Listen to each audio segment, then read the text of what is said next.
You are now listening to Project Discourse Radio with The Panel, where everyday people discuss everyday things. Please stay tuned for our upcoming dialogue on Decoding the Black Family, the Effects of Feminism. Man, there's so much going on in this world nowadays, man. Sometimes you just gotta vent, you know what I mean? I got you Pod Q. Let's go. What do you think that your shy gon' do? You think that he coming to jump through some hoops? You think that he coming with flowers and roses and rainbows? Homeboy, you are really confused. I'm not gonna lie, I'm just gonna tell you the truth. He gave me this gift, so I'm up in his booth and I'm venting, I'm sending the message. I pray that you hear, cause these chains are as tight as a noose. These rappers using they platform to talk nonsense to these kids. You wonder why they y'all in prison doing biz. You wonder why these young kids having kids. You wonder why they dealing drugs, getting killed. You perpetuating these ills. You rap about money like it's a big deal. You selling your soul just to get you a deal. It's funny cause the money that you're worshiping ain't nothing gonna be long gone. When you're dead in the grave and your soul gone, and you waking up in fires and brimstone, and you gasping for air but you can't breathe. You wanna dip out but you can't leave. It's the type of heat that you ain't seen. Only one thing that you gon' need is ventilation. Vent just a little bit. Vent just a little bit. Vent just a little bit. Vent just a little bit. Vent just a little bit. Vent just a little bit. Don't vent just a little bit. Vent just a little bit. Ventilation. What we gotta prove already rich. You can ride a Benz, we got spaceships, big mansions. Make the main more imminent. Navigating sky spies for the non-conforming. Put on a performance, lights, camera, action. Look at the hysteria. Dress up the set, now we up in Syria. Thinking we crazy, excited, delirium. I'ma sit and just watch the calamity. Sitting guys and Satan, yeah, they gotta be godly. Wicked, wicked words, so ungodly. Waiting on apocalypse, calculating eclipse. Defining the signs of the time by the signs in the sky. They skip Jeremiah, thinking you messing with a putty cat. Yeah. But he alive. Talk about CERN. Gon' crank it up a little bit. Crank it up a little bit. Crank it up a little bit. Crank it up. Just crank it up a little bit. Prophets are fulfilling, heathens revealing what revelations been foretelling. I'ma vent just a little bit. Vent just a little bit. Vent just a little bit. Vent just a little bit. Ventilation. Vent just a little bit. Vent just a little bit. Vent just a little bit. Vent just a little bit. Vent just a little bit. Vent just a little bit. Don't vent just a little bit. Vent just a little bit. Ventilation.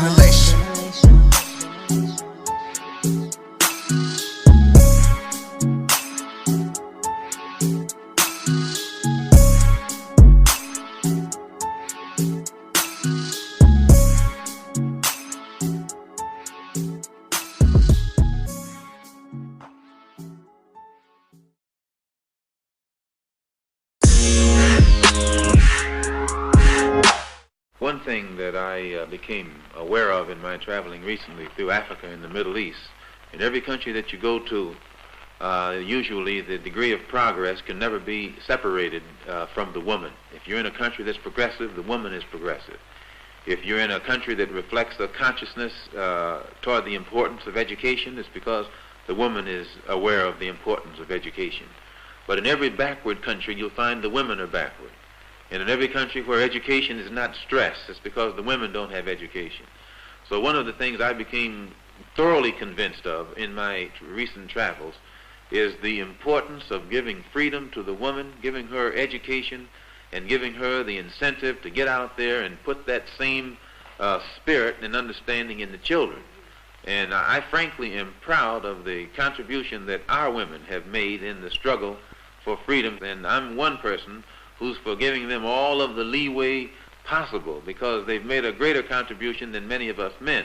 And one of the best ways that they can help is to encourage the man, try and inspire him to be more militant, and turn him away from being non-violent and passive and meek and Uncle Tomish. Make him aware that the black woman wants to see her man be a man, instead of around here using religion as an excuse to be a coward, and some of the things that he's been reflecting here lately. What's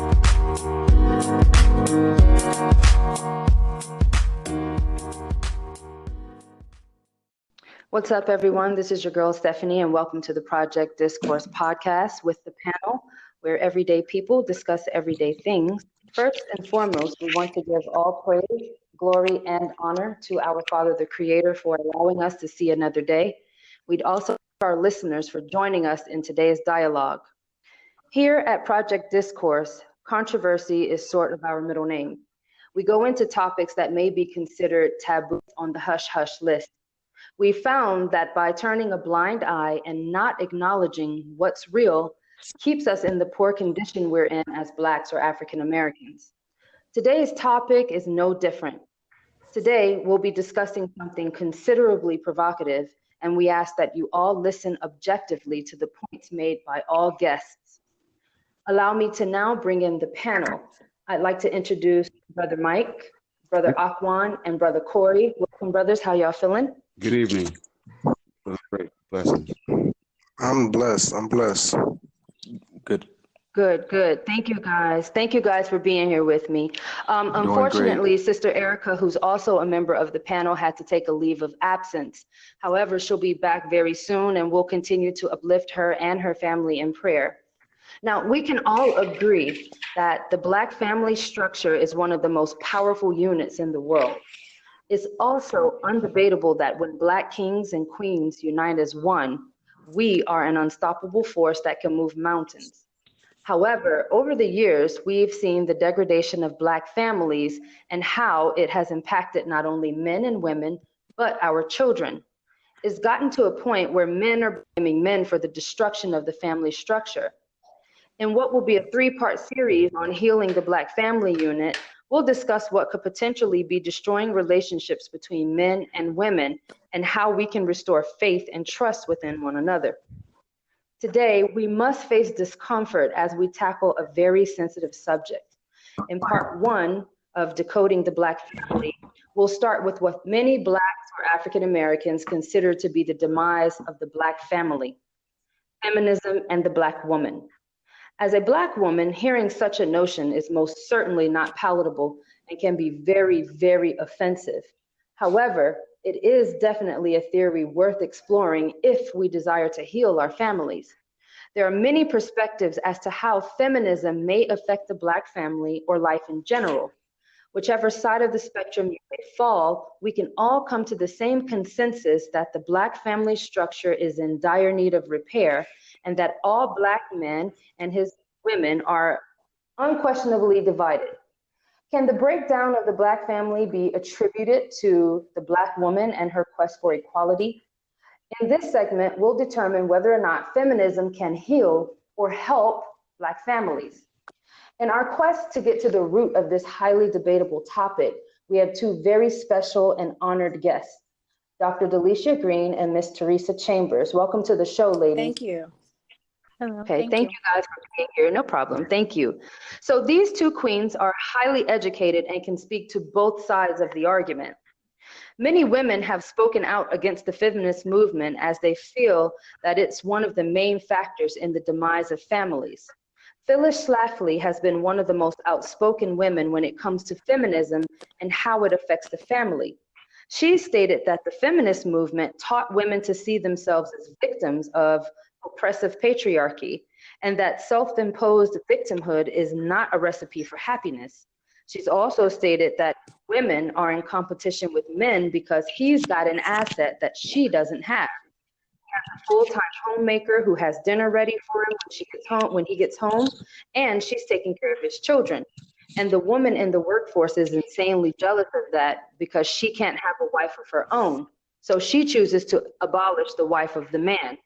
So to speak to this point in support of anti-feminist ideals, we have Ms. Teresa Chambers.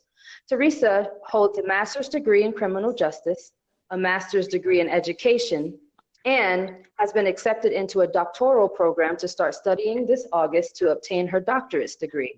She's one of the many women who feel that operating in their traditional roles actually strengthens the household and family structure. So Teresa, can you please tell us your stance on feminism and how it relates to the Black family? the single is responsible for the downfall, so to speak, of the Black family. And my opinion and my standpoint comes from my experience. As you know, Stephanie, I became a mother very early. Okay. Reese, can you hear? Me? Okay, she's saying she's talking, but I don't hear her. Neither do I. Me neither. Dr. Delecia, you can give us your stance. Okay, so I just kind of wanted to start first in responding to that question. I wanted to speak to, in some ways, the term Black feminism and how, in some ways, it has been, it has an enormous amount of negative connotation. If you talk to different people, everyone has a different, it brings different things to mind for different people. Some people really see it as, if one claims themselves to be a Black feminist, that they're a man hater, or they're anti-man, or in some ways they're anti-family, or, they're aggressive in ways that are not productive. So I just wanted to, beginning this conversation, to really focus on, in some ways, on the negative connotations of what it means to be a Black feminist, or when you tell someone that you are a feminist or you have feminist ideologies.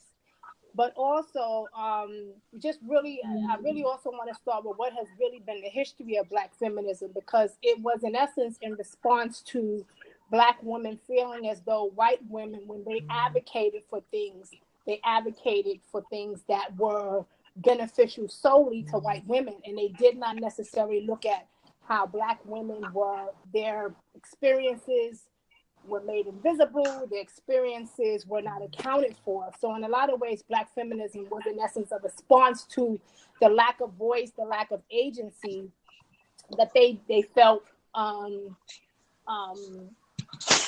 was present in the ways in which, white women would account for their own needs, and not really look at, okay, what are the intersecting experiences that are outside of my own, and how can we collectively advocate for womanhood? So I just wanted to kind of, bring that to the forefront. So as far as my perspective, more recently has come from a scholarly understanding. But way before that time, growing up, my experiences came from what had been my childhood, what have been me observing Black women, leaning in ways to push back against oppression, gendered, race, class, sexist systems. So that, in essence, for me, has been what has been my understanding firsthand. The scholarly understanding came many, many, many years later. So I will, in essence, draw upon what has been my first encounters with Black feminism. So just to start, I just want to say that I do not believe, nor do I feel that Black feminism in any way has jeopardized, has negatively impacted the Black family structure. A few of the things I really want to talk about is Black feminism, as I mentioned, is really pushing back against these systems that are designed to oppress from a sexist, class, gendered, race space. And so it is in response to those systems that, I identify as a Black feminist. But also, it's not just enough to have an understanding that these systems are oppressive, but that I'm actively working in the ways that I can to push back against it, not only for myself, but also for my community. So one of the things I just want to also share is that Black feminism isn't just Black women looking at, okay, what is only solely impacting me, but it is also having an understanding of, okay, what things are impacting things that I value, things that I cherish, what things are impacting my husband, my boyfriend, my significant other, what things are impacting my children, what things are impacting my community. So I just wanted to add that Black feminism has that understanding, but also it also has an understanding that even if I do not experience a particular oppression, that I have an understanding that the ways in which I've been oppressed is not the only ways, is not the gold standard or the only way in which to be oppressed. So Black feminists understand that, they advocate for transgendered individuals. They push back against police violence, racial violence. So it's things that they know affect their people, that affect them individually, but also they have a collective understanding and a collective duty to advocate, for those within the Black community. So, which is why I say that I don't believe that the Black feminist ideologies are designed to dismantle, negatively impact the Black family structure. So I want to kind of go many years back into kind of just giving some examples of what has been my own experiences of how I've seen Black women lean in and stand in spaces to account for, both figuratively and literally have positioned themselves in ways to push back against marginalization that have impacted them, but also the larger community. So as I mentioned, growing up, I grew up in the Bronx, which was at the time and continues to be the most economically depressed borough in New York City. And I grew up during that. I grew up in the late 70s, throughout the 80s during the Reagan era. If any of you know very much about what that experience was like for just Black people nationally.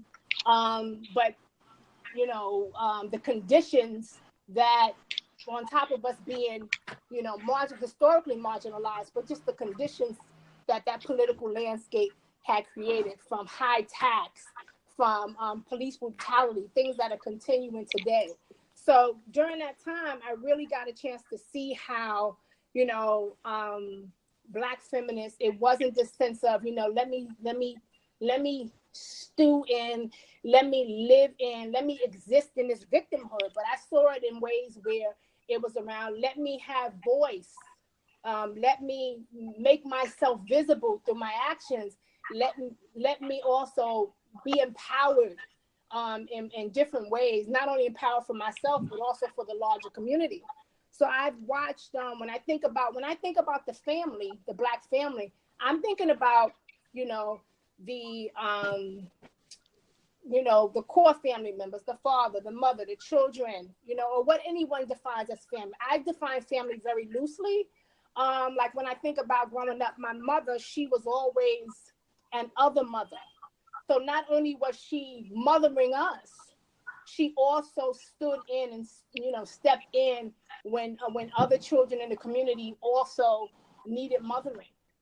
So not only was she committed to her own family structure, she was also played a vital part in the family structure of others in the community. And it was reciprocal. I mean, she wasn't the only one doing it. It was reciprocal. That part of being an other mother, or to have this fictive kinship, was that you were not just concerned with the ways in which your family was impacted, but you leaned in and you were support to the larger community, because supporting other families meant that was for the betterment, in essence, of the community.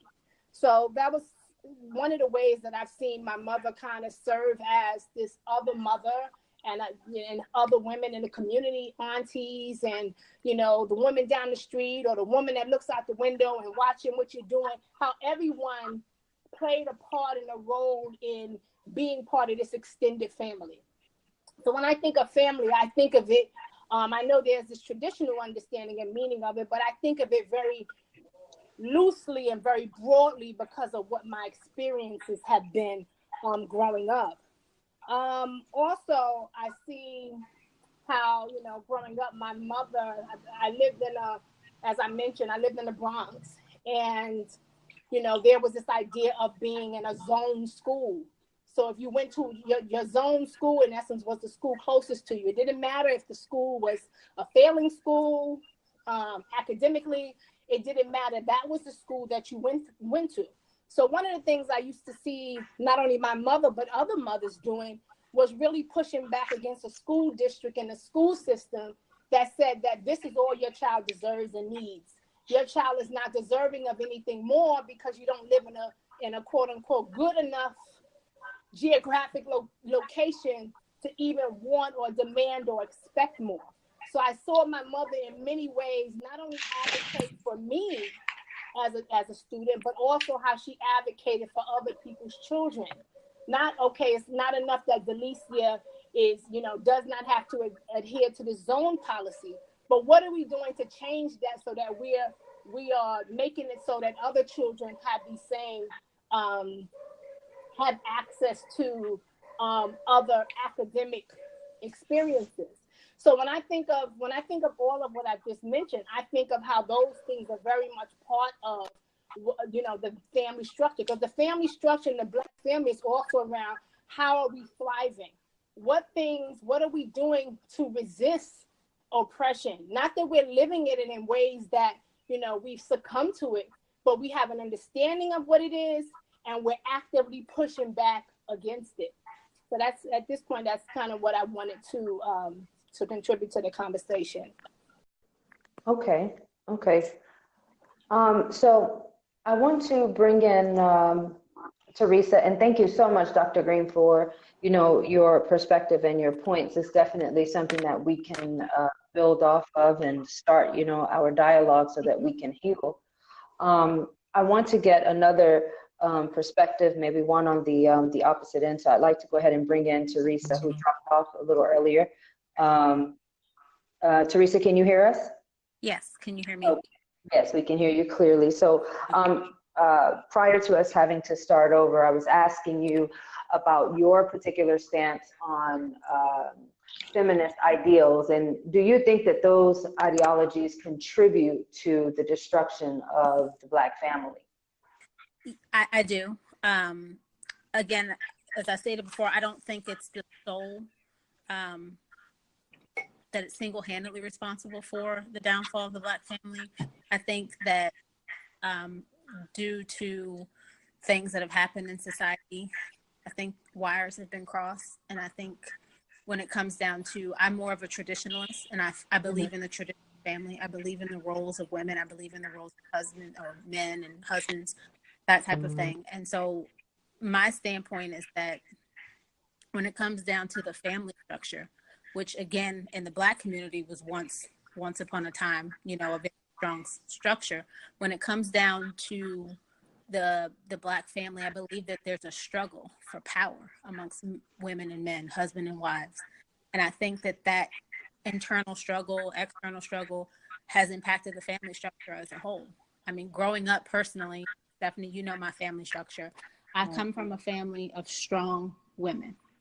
Very strong women, because that's how we were raised to be strong, but almost to a fault. I've seen, I have 6 aunts right now who none of them are still married because of this struggle that has going on within the males and the females, the struggle of power, hearing submission, as we hear, wives are supposed to submit to your husband, hearing that as a negative connotation. And it's my standpoint that, or in my family, I actually, feminism has come to me as more of like a negative thing, just because of how I'm viewed with my, ideology and how marriage should be. Again, the power struggle that leads to kind of the emasculation of the men. So I feel like, I don't know. I feel like over time, as women.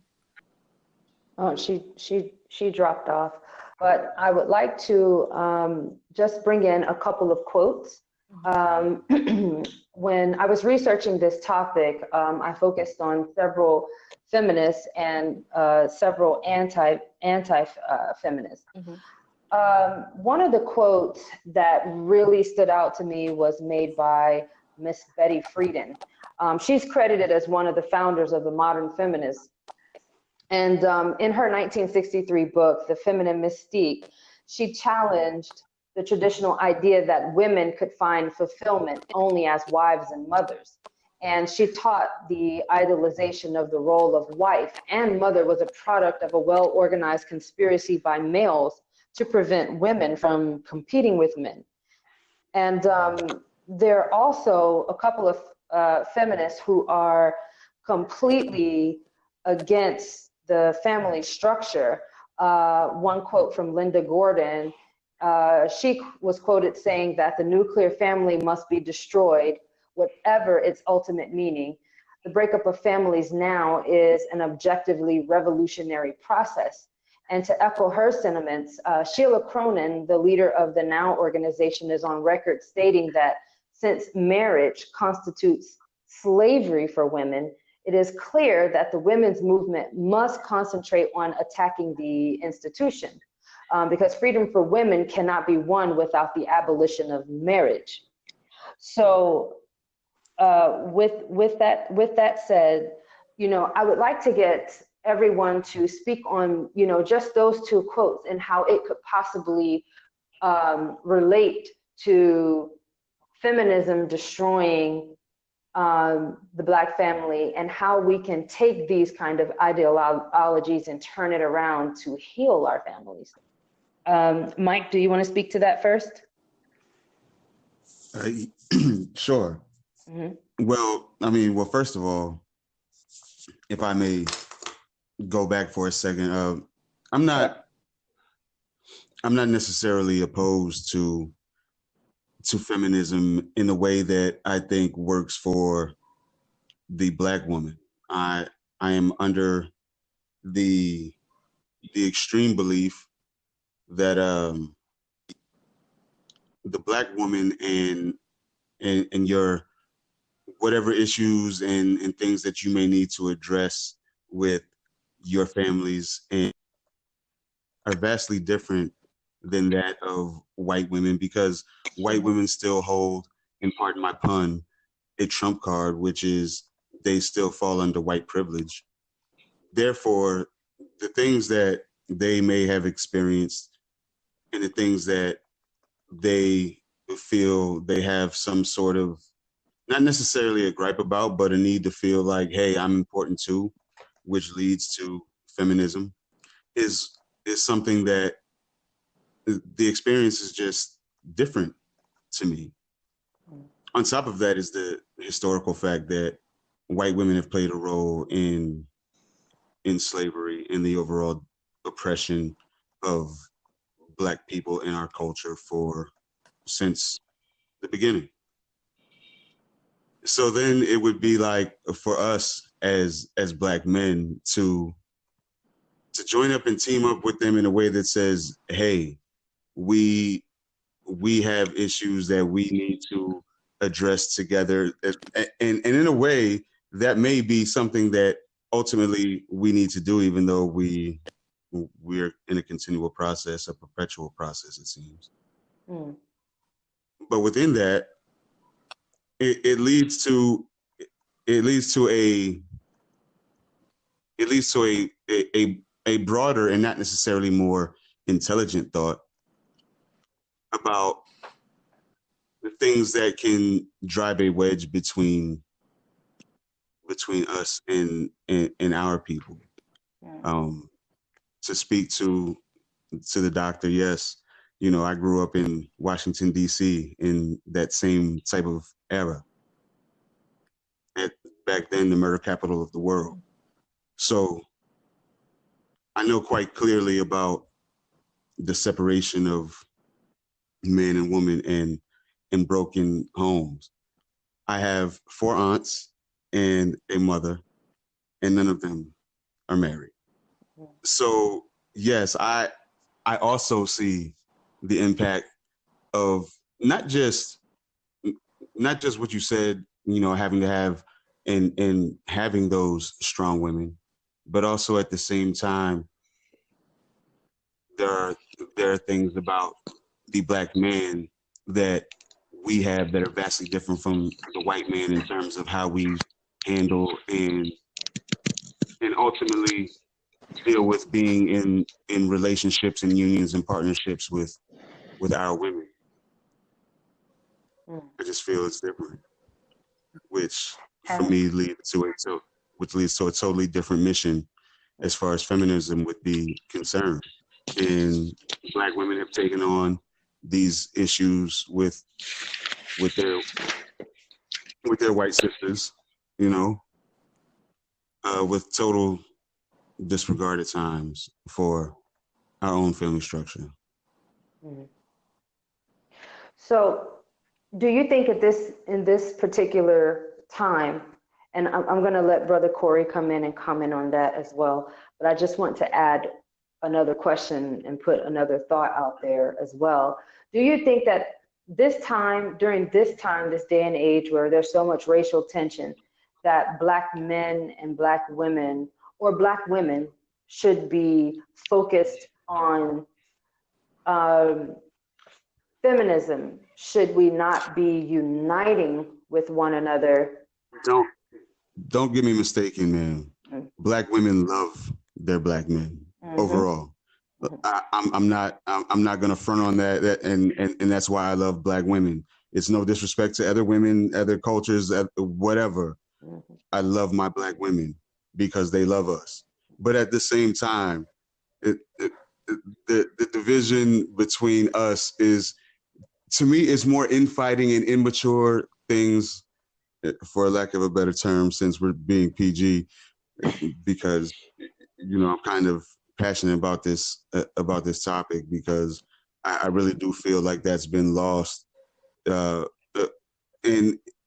to understand, you know, our history and how that was kind of ripped from us from the beginning, and then to start to, you know, build things, and we needed one another. You feel me? In especially in those times, you know, my grandparents, or at least my grandfather, my grandmother, rest in peace, was actually from the Bronx herself, and my grandfather was from the Jim Crow South during the Great Depression, you know. So we just have vastly different, you know, things that we have our own things that we need to deal with, and until we figure that out, I mean,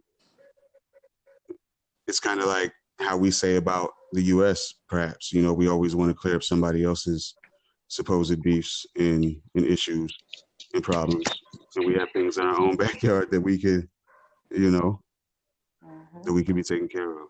Okay, and thank you for that, Brother Mike. Corey, what do you think about those quotes, and just, you know, the overall notion that feminism is the root of the Black family being divided or destroyed? Well, first of all, I want to say that feminism, as the doctor outlined, I can relate to. I feel as though I'm all for equal protection and equal treatment of women, and the careful examination of the issues that they experience and the problems they go through. However, speaking to the quotes that you mentioned, I feel as though those particular quotes outline the original intent of feminism prior to Black feminism. I feel as though from the beginning, this was the overall objective of feminism. I liken it to, let's say, an automobile with white women driving it down the road, and we as our Black women get into the car expecting this car to go to one particular destination, but the people driving that automobile already have another destination in mind. I feel like Black women took a hold of this particular movement, thinking that it had a different meaning than what it actually has, and we've taken parts of the original movement and made it into something of our own, which is a good thing in a sense, but at the same time, the overall movement of feminism is being driven in one direction, and the direction in which it's going doesn't seem to be a good one. I think that, you know, being that there are multiple sects of feminism, there isn't just one.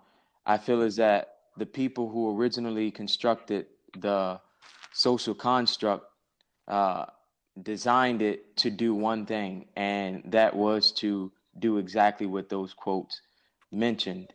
And if I may, I would just want to go through a little bit of history, going back to slavery. If anyone here has ever read the Willie Lynch letter, it outlined a lot of the things that those particular quotes you read mentioned, very identical in nature. And the overall objective was to destroy the family, destroy marriage, destroy black men and women, cause division, create distrust, envy, fear, etc., and cause an internal war between black men and black women. And I feel as though on a grand scale, maybe not on a lower scale pertaining to black feminism, that feminism as a whole has this as one of its objectives. I feel as though, you know, the direction in which it's going in has affected black family, whether we realize it or not. And I feel as though it will continue to affect black family. However, as I just mentioned at the beginning, I do agree with, you know, the doctor's points, and what she mentioned is the essence of black feminism. I do feel that we need to pay attention to those things that she mentioned, and I feel as though we could do so in a manner to which is separate from feminism as a whole. I feel as though different, black men and black women struggle with the same issues in the system in which we live and exist in. I feel as though, you know, a lot of our issues are common, and we could address all of our issues under a different umbrella than feminism.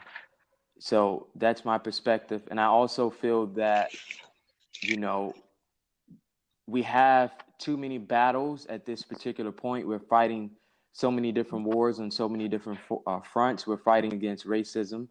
We're fighting against sexism. We're fighting against classism. We're fighting against discrimination. We're fighting against oppression. We're fighting against police brutality. And then on a lower level or on an internal level, black men and black women are fighting against each other. And I just feel as though there are too many wars we're fighting at once.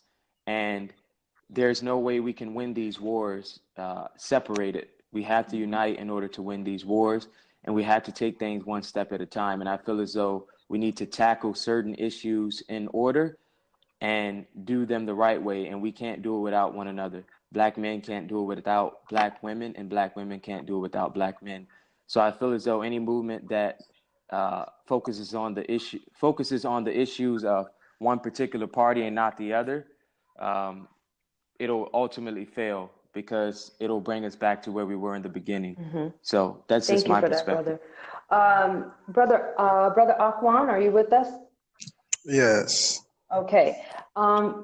Could you please expound on your thoughts on, you know, not just feminism, but, you know, just the black family structure as a whole and how it fits into our society? Do you think that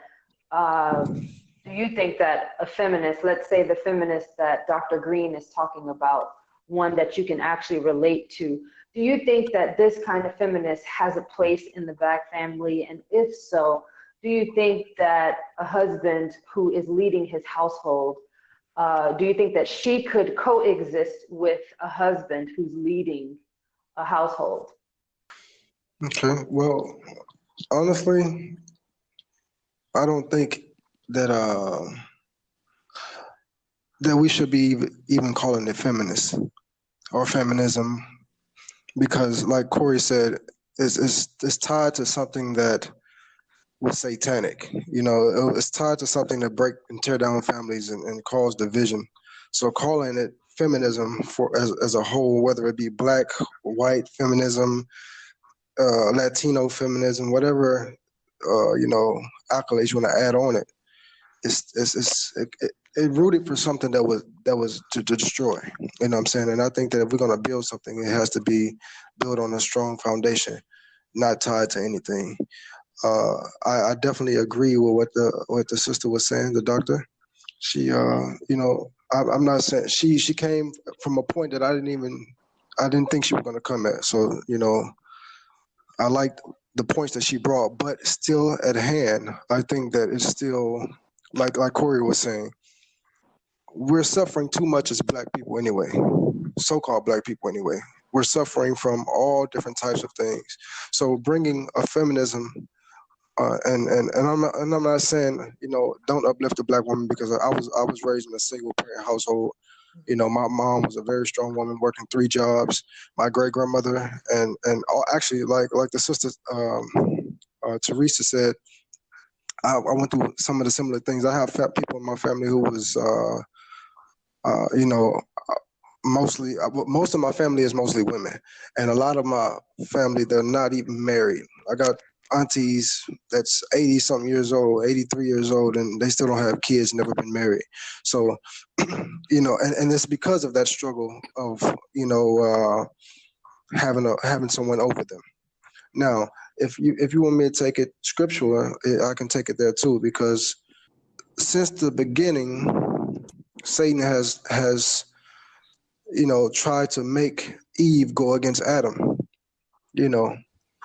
and it's been like that since the beginning. And now the liberation of the Black feminism has come into place, and it is, in America, women have more rights than men regardless. That's off top. The system is set up for a Black man to fall, just like the brother Corey said, the Jim Crow laws and the all this stuff was basically set up to destroy Black families and put us under and rise the woman up against us. And actually the scriptures speak about that. Definitely. Well, there is one question I want to ask, and I want to know, just from you men, would feminism exist if men weren't docile and dormant when it comes to the Black woman? Would there even be place for it? And actually, you know what? I want Dr. Green to answer to this point first, just to get her perspective. Dr. Green, do you think that feminism would even exist if men were in their rightful place and they protected the woman as much as white men protect their women? I think that, can everyone hear me? I'm sorry. Yes, we can hear you. Definitely, we can hear you. Yes, ma'am. I feel as though feminism would exist because it is a need to survive under very oppressive conditions. It is in response to a system or a series of systems, maybe not necessarily in the household per se, but a series of societal systems that are in essence designed to oppress. And we all know that these systems also are designed to just oppress people of color in general. But we do know that women, because they are double minorities, being both black and female, they are oppressed doubly, if that makes sense. Mm-hmm. But I do feel that feminism would still exist because the system. Feminism was in response, Black feminism, was in response to what we know to be years of white women centering their experiences, years of white women are supreme. So those things come from slavery. And so the Black feminism is part of this larger or larger trajectory or spectrum that really comes from what has been our history and our, as Black people. But I do feel that, feminism will still exist because these things are systemic. And these systemic things impact the Black family. But I don't feel that the Black, it would, if the Black man had a different temperament, if you will, that would change Black women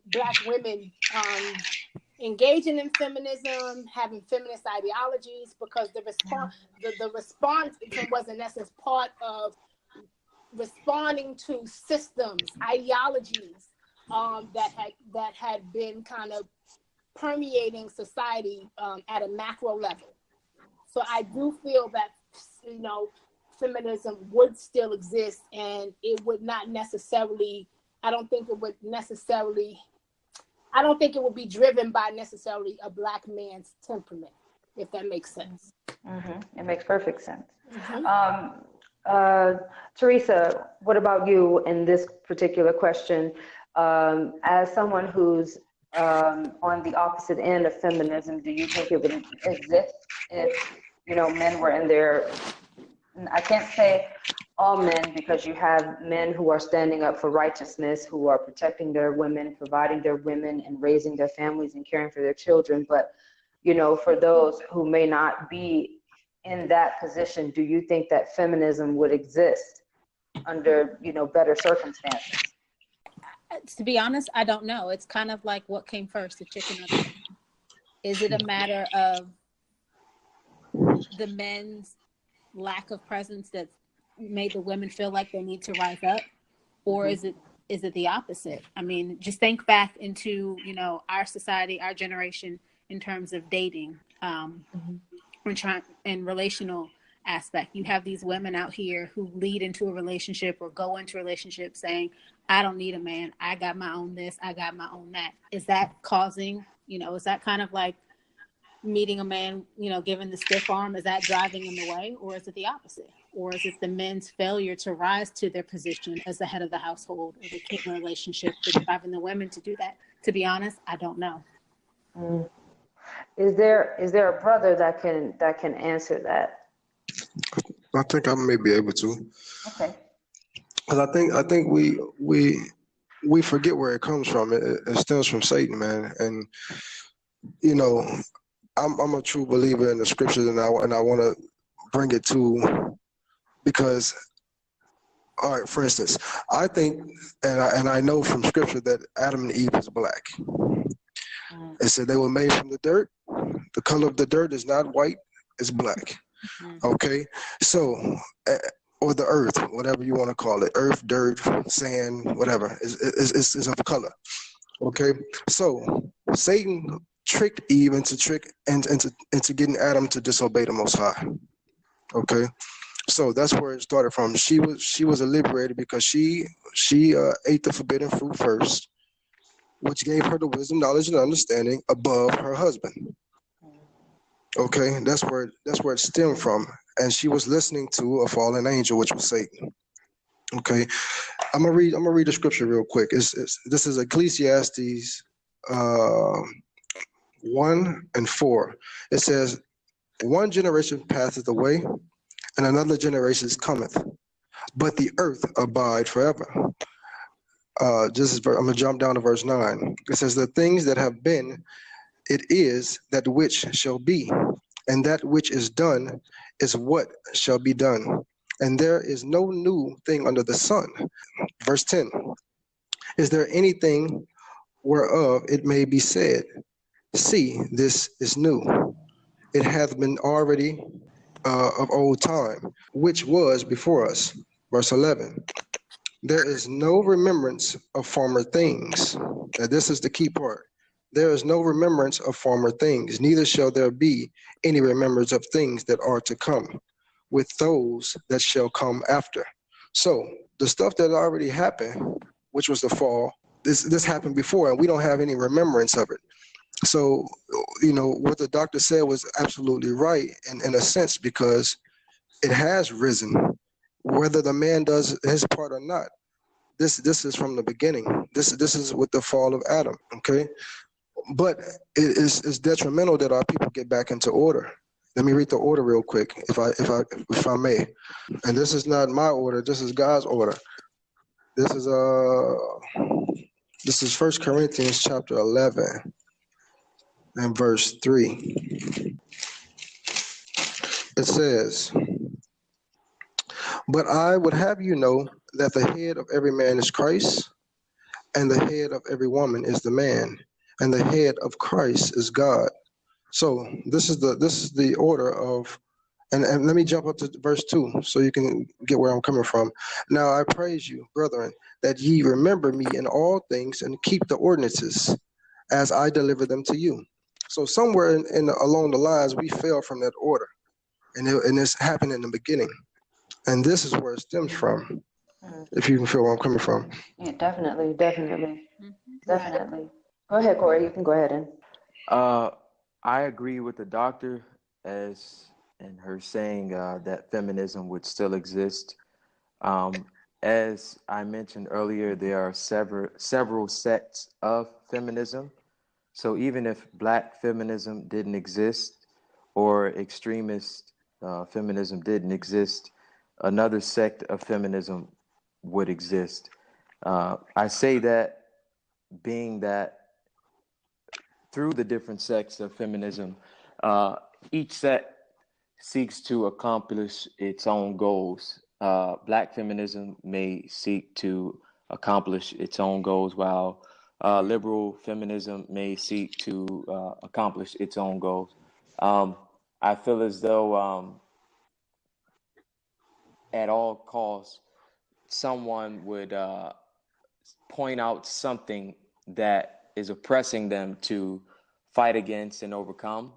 And that's something that, as Aquan mentioned, in all civilization, we could probably find examples of. And I feel as though in this particular society, being that this country or America in general is founded upon oppression of colored people and minorities, if you will, I feel as though everyone, whether Asian, Black, Indian, etc., has their own fight, and we're all fighting for something under the hand of Caucasian people. And with Black women, for example, Black women have their own struggle, white women have their own struggle, Indian women have their own struggle, etc., etc. So I feel as though even if the Black man were in his place, feminism would still exist, because even when Black men were in their place, if you will, back in the 60s, the 50s, and things of that nature, when single parent households were at an all-time low, feminism came about through white women. So, and we kind of took a hold of that. So I do feel as if though it would exist despite Black men. I'm glad that you actually mentioned that, because one of the questions that I did have was, when it comes down to female liberation, I wonder what Black women are being liberated from within our own culture, seeing as though Black men have not ruled over us. They haven't really been the heads of households. We've come from slavery. There was a period of time, and like you said, in the 50s and 60s, where the Black family, it was solid. And then for a period of maybe 20 years, there was a breakdown and a disconnect, and the man and the woman became divided. So, when it comes to Black women, I do hear some Black women say they want to be liberated, but that liberation is not necessarily against the Black man. It's against, oppression from whites and from the system that is in place that's against both Black men and women.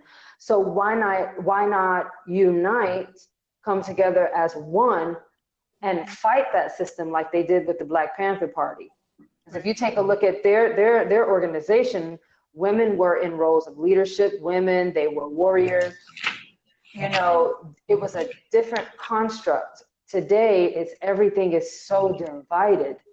So what are we being liberated from? Can anyone speak to that? If I may, yes. That's been my whole question about it since really I started hearing about it over the past, I guess, few years.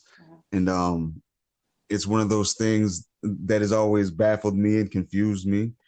And because I'm from a place where, yes, there are a lot of women in my family, but at the same time, the men in my family, do what they're supposed to do and are overall good men. Now, I'm a human being. I'm a grown man, and I understand that people have their own relationships, and whatever goes on within them it is of them. I don't get in their business. I'm not that type of person to really try and oversee what other people are doing in their own personal situations. However, I know that I don't ever see or have never seen in ways that black men have tried to domineer women in some sort of way. Like, I mean, we think about suffrage, right? I mean, well, first of all, that had nothing to do, if anything, black men and black women were going to be on the same side of that regardless anyway. So it for me, somewhere along the way, I mean, there are other things that obviously today help with the disconnect and provide not necessarily a source of reasoning or validation, as in, yes, this is why I'm a feminist, because I don't look at feminism I don't look at it in a bad way, as I opened up saying earlier. It's not something that I think that a lot of what we may hear, you know, as opposed to what I've heard today from the doctor, a lot of what you may hear is negative in a way, or you can view it as negative, because there are going to be, you know, maybe those personalities that are overzealous and they're fueled with other things. They're fueled with some may be fueled with anger, whereas others are fueled with facts.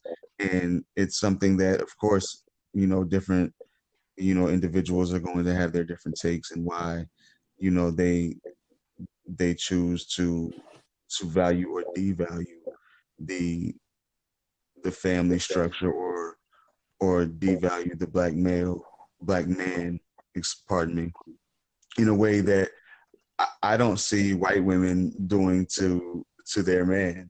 I mean, it's just something that it has always confused me. I often wonder, and it's sad to me and disappointing, and says that we have to do better as black men, to where black women feel like overall, it seems like that we don't listen to you, that we don't value you, that we don't protect you, that we don't provide for you, and that's upsetting to me, really. And for me personally, I apologize for that. So that's my take on it. Thank you for that. Brother Akwan, you were about to add in, and then after you add your piece, we'll just go ahead and take a 5 to 7 minute break, and then we'll come back and we'll figure out how we can heal. And also I'll present some more questions, but if you will, please present. Okay, well, honestly, I think it stems from, I think that our sisters at a period of time, they wanted to be liberated because of, and I'm not saying this is all our sisters, but I think that sometimes we want to be like the Joneses. We want to be like the white women or white people. You know, for a period of time, you know, we wanted to stand out. We wanted to make our name. We wanted to shout at the rooftops. You know what I'm saying? But Christ said it best: a kingdom divided against itself cannot stand. You know what I'm saying? And it's like, from that aspect, we have to understand, listen, this thing was put together by white Jewish women who were Satanists, who were also, you know, lesbians. Most of them were lesbians. Like I was looking at a quote earlier, and I was doing research on this thing. Even it's this lady named Matilda Jocelyn Gage. She wrote a book back in 1893. So this thing goes back. You know what I'm saying? And this is just history. You know, like I said before, it started from the beginning with Adam's fall. But if you look at history and how the Europeans brought this thing to fruition, this lady wrote this book. It's called Women, Church, and State. And she was a Satanist. And she spoke on feminism, the feminism movement, and related it to witchcraft. So we have to understand that this thing is spiritual. It's not just a physical thing. This is a spiritual thing. Like you said, the quote from the lady, she said she wanted to abolish marriage. This is and marriage come from God. So it's not a physical thing. This is a spiritual thing that you know, Satan is just trying to attack the black family, for one, because we are the strongest family when we come together. Okay, thank you for that. So what we'll do is we'll take a 5-minute break, and when we come back, we'll start with how homosexuality plays into feminism and destroying the Black family, and then we'll try to figure out some ways on how we can heal. Okay? All right. Okay, so I'll see you guys in a bit.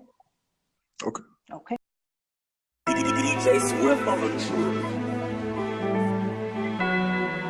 Sometimes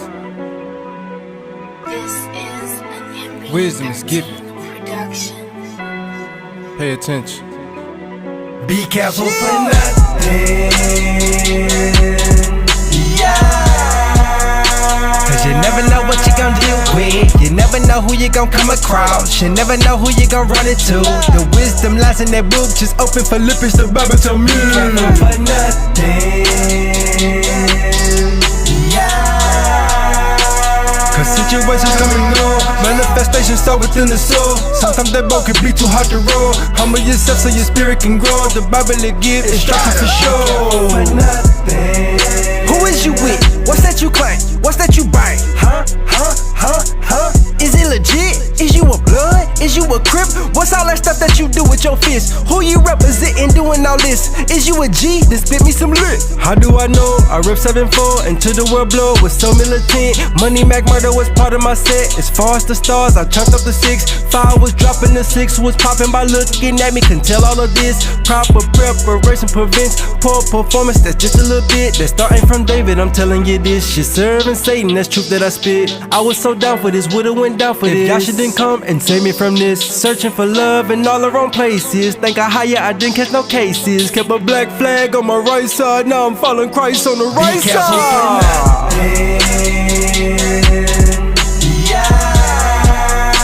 Cause you never know what you gon' deal with. You never know who you gon' come across. You never know who you gon' run into. The wisdom lies in that book. Just open Philippians, the Bible tell me. Careful for nothing. Cause situations come and go, manifestations start within the soul. Sometimes that boat can be too hard to roll. Humble yourself so your spirit can grow. The Bible will give instructions for sure. For nothing. So many people in the coffin right now, cause they didn't take heed to the process of how every situation pan to turn out. Innocent bystanders, they end up getting damaged. Verbal abuse, it be killing their marriage. Polygamy, it be destroying their family. Why all these demons, they sit back and laugh, and they thinking the ways they can stir up some havoc. Your body getting sick and the nurses can't help you. The doctor, he got you becoming an addict. You don't realize you keep popping them tablets. Weaken your spirit, they festering badly. Making the legions is stagnant. You don't understand why this keep on happening. Now you don't understand why this keep on happening. Let me tell you, man, the word is the truth and the prophecies written is happening. These prophecies happening. You make the wrong move, it can cost you your life, so take counsel. You better take counsel. I used to be you, so that's why I'm delivering this message. I'm trying to tell you, you snooze, you lose, the time is short, so be careful for nothing. Cause you never know what you gon' deal with. You never know who you gon' come across. You never know who you gon' run into. The wisdom lies in that book. Just open Philippians, the Bible tell me. Careful for nothing. Cause situations come and go, manifestations start within the soul. Sometimes that boat can be too hard to roll. Humble yourself so your spirit can grow. The Bible will give instructions for sure. For nothing. Philippians 4:6. As a kid, mama told me this, but I ain't understand, now I understand. Thank God that I noticed this. My people in shambles, they perish for a lack of knowledge, but they got educations up in college. Got a hard head and they neck solid. Loaded with bread, but they soul starving. Glorify sin like there's no judgment. Bearing false witness, committing adultery. Killing each other, not knowing we chosen. Stealing and coveting, not loving each other. Crabs in the bucket, we downing our brothers. So many haters, man, where are the lovers? So many Judases, where are the Yasha? Look, I got ya. Open up the scripture right quick. Philippians 4:6. I'ma start at verse 5. Let your moderation be known unto all men. The Lord is at hand. Be careful for nothing, but in everything by prayer and supplication with thanksgiving let your requests be made known unto Ahia. And the peace of Ahia which passeth all understanding shall keep your heart and mind through Yeshua the Hamashiach. Look. Be careful for nothing. Cause you never know what you gon' deal with. You never know know who you gon' come across. You never know who you gon' run into. The wisdom lies in that book, just open Philippians, the Bible tell me. Careful for nothing, yeah. Cause situations coming new, manifestations so within the soul. Sometimes that boat can be too hard to roll. Humble yourself so your spirit can grow. The Bible it gives instructions to show. For nothing. Success is attained when effort is put forth. Your life is your business. Why not make it a success? PD360 LLC is your source for professional and personal life coaching. Let someone help you discover and reach your goals, build your legacy, and live the life you actually want. Contact your life coach today, Robin LaCroix, at ihavequestions@pd4u360.com or call 443-914-2941. Again, that number is 443-914-2941. You don't even know that you are a hypocrite. That pride up inside of you lied to you. Convincing yourself of illogical reason to being you wanna do whatever it is that you wanna do. Conjuring lies to pacify your deeds. I know, nigga, please, I can see all of that effortlessly. I know, just sit back, relax, and I tell you all of that indeed. You know.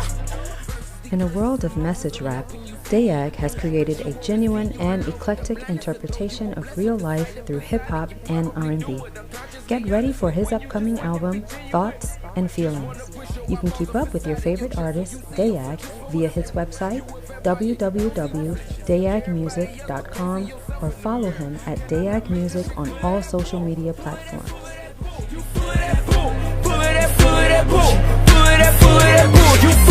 What's the best way to approach you? When I already know what you gon' do.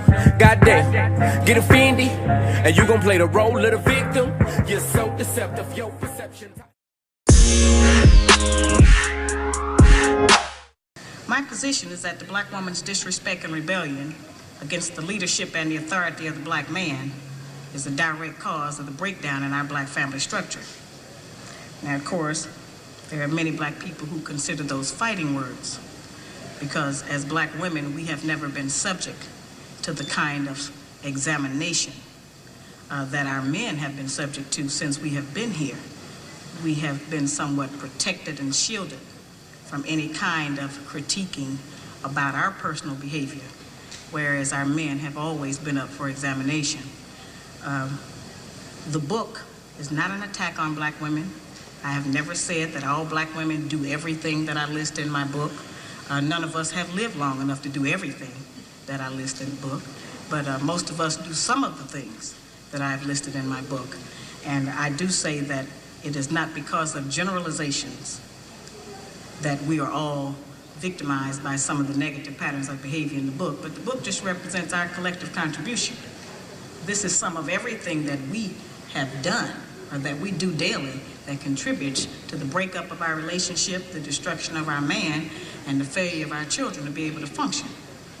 They did not tell us that all of that, being my own person and I'm independent, would lead to separation, loneliness, celibacy, and lesbianism. They didn't tell us that if you give up the man, you're gonna take one of these things and it's worse and it will destroy your nation. They didn't give us that information. They made us think that it was some kind of glorified position to brag about the fact that I got my own job, my own credit card, my own car, so I don't need no man. I don't even know how we got that mixed up. Ain't none of that got nothing to do with being with no man.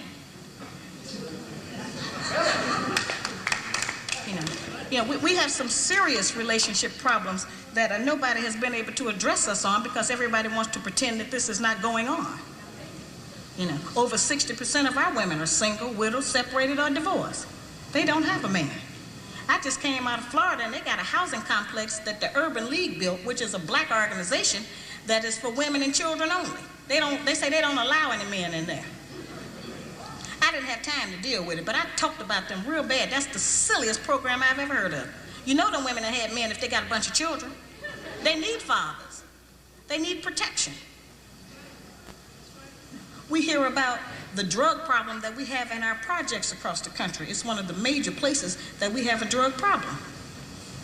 You know, we talk about the great strength that we have as black women. Well, the welfare department don't rent government apartments to single black men. Those apartments belong to black women who are allowing this to go on in their home.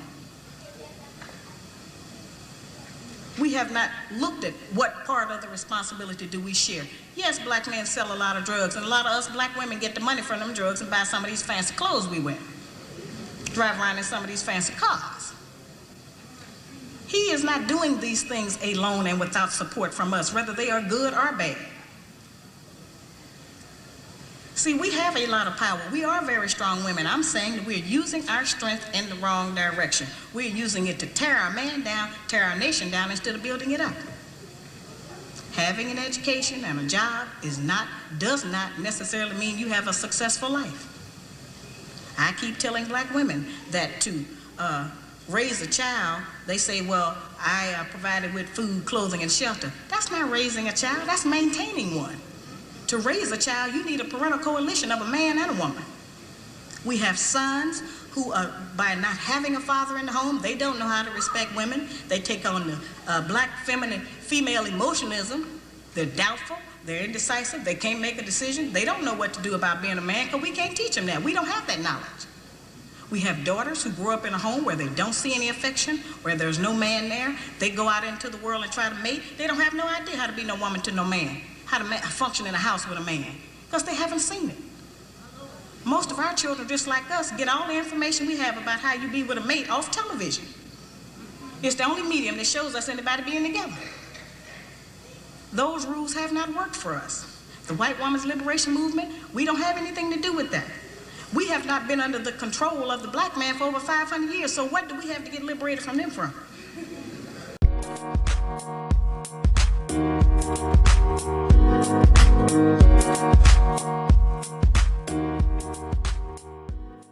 Welcome back to the Project Discourse podcast with the panel. We have joining us today Brother Akwan, Brother Mike, Brother Corey, Dr. Delecia, and Ms. Teresa Chambers, and your host, Stephanie.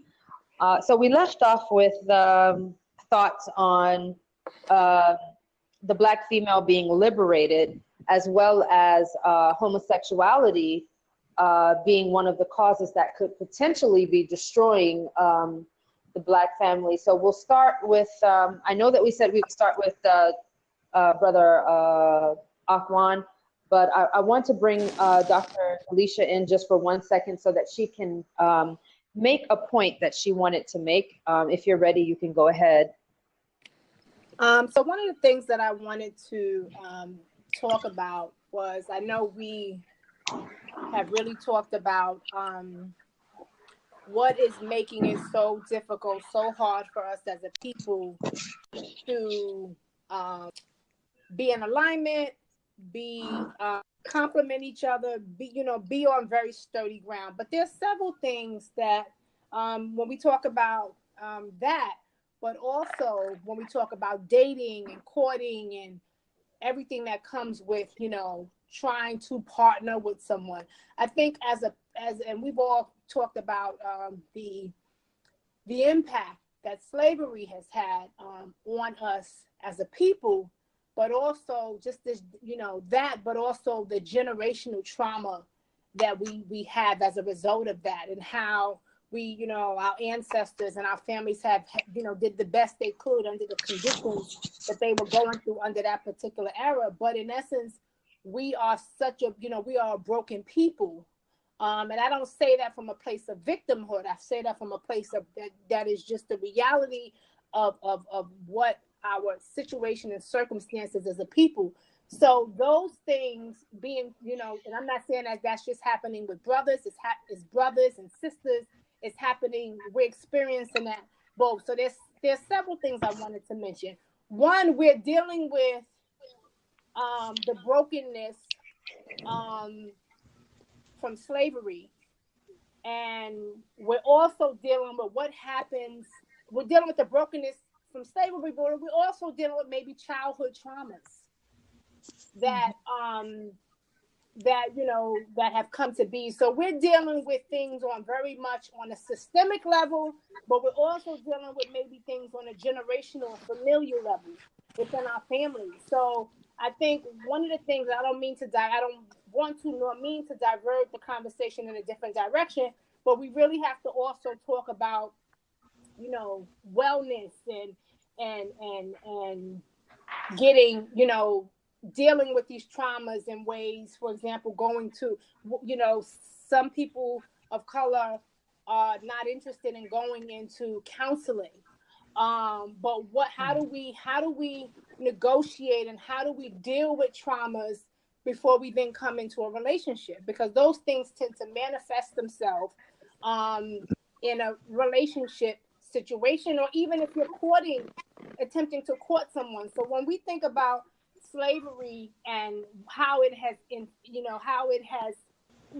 infiltrated and permeated, you know, generations of Black people, we also have to account for what are we doing to deal with, in the ways that we need to deal with the traumas, the ones that, you know, don't think the daily traumas of being Black and brown people, the systemic traumas, but also the generational traumas. How are we dealing with that? Because as we're talking about feminism and the Black family, we also have to account for, we've identified these traumas, but how do we negotiate them individually for ourselves, but also collectively as a people? So I just wanted to kind of, that was more of just kind of what's next around that work around wellness, around trauma.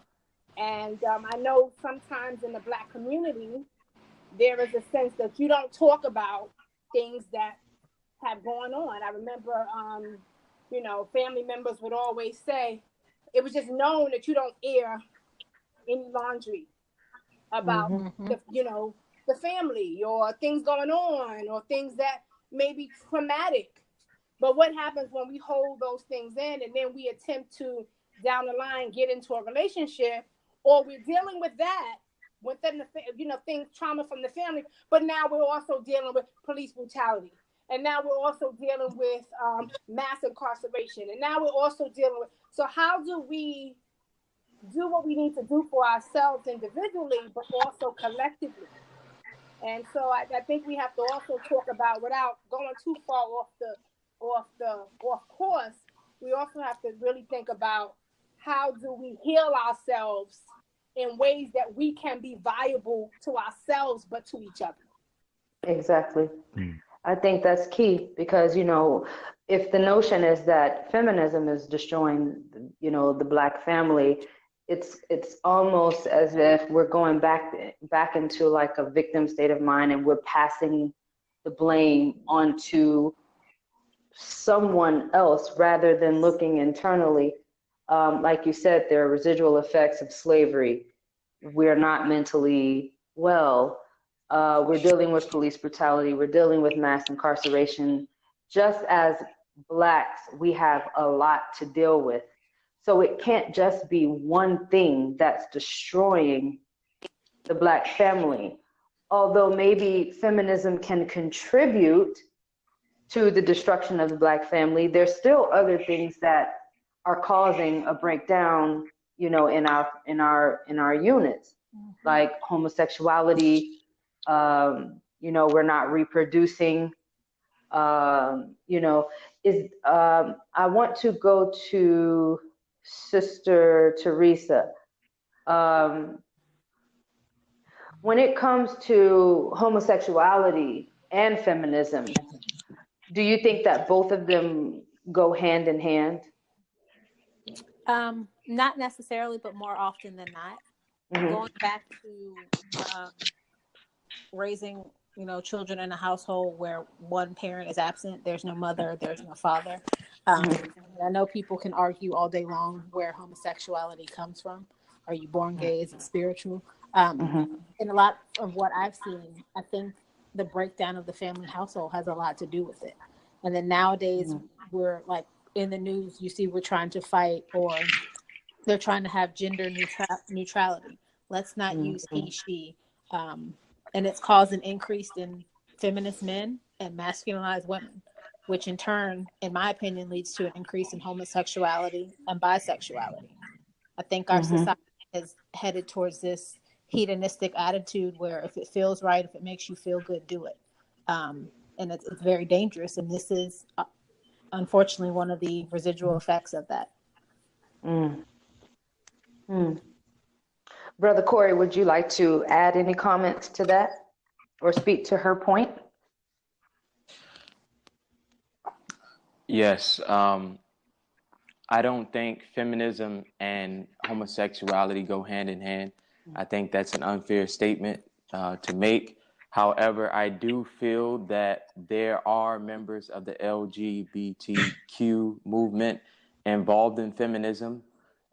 Many of those particular members are extreme feminists, as in they lesbian, they don't like black men, they want to elevate themselves to an authoritative position.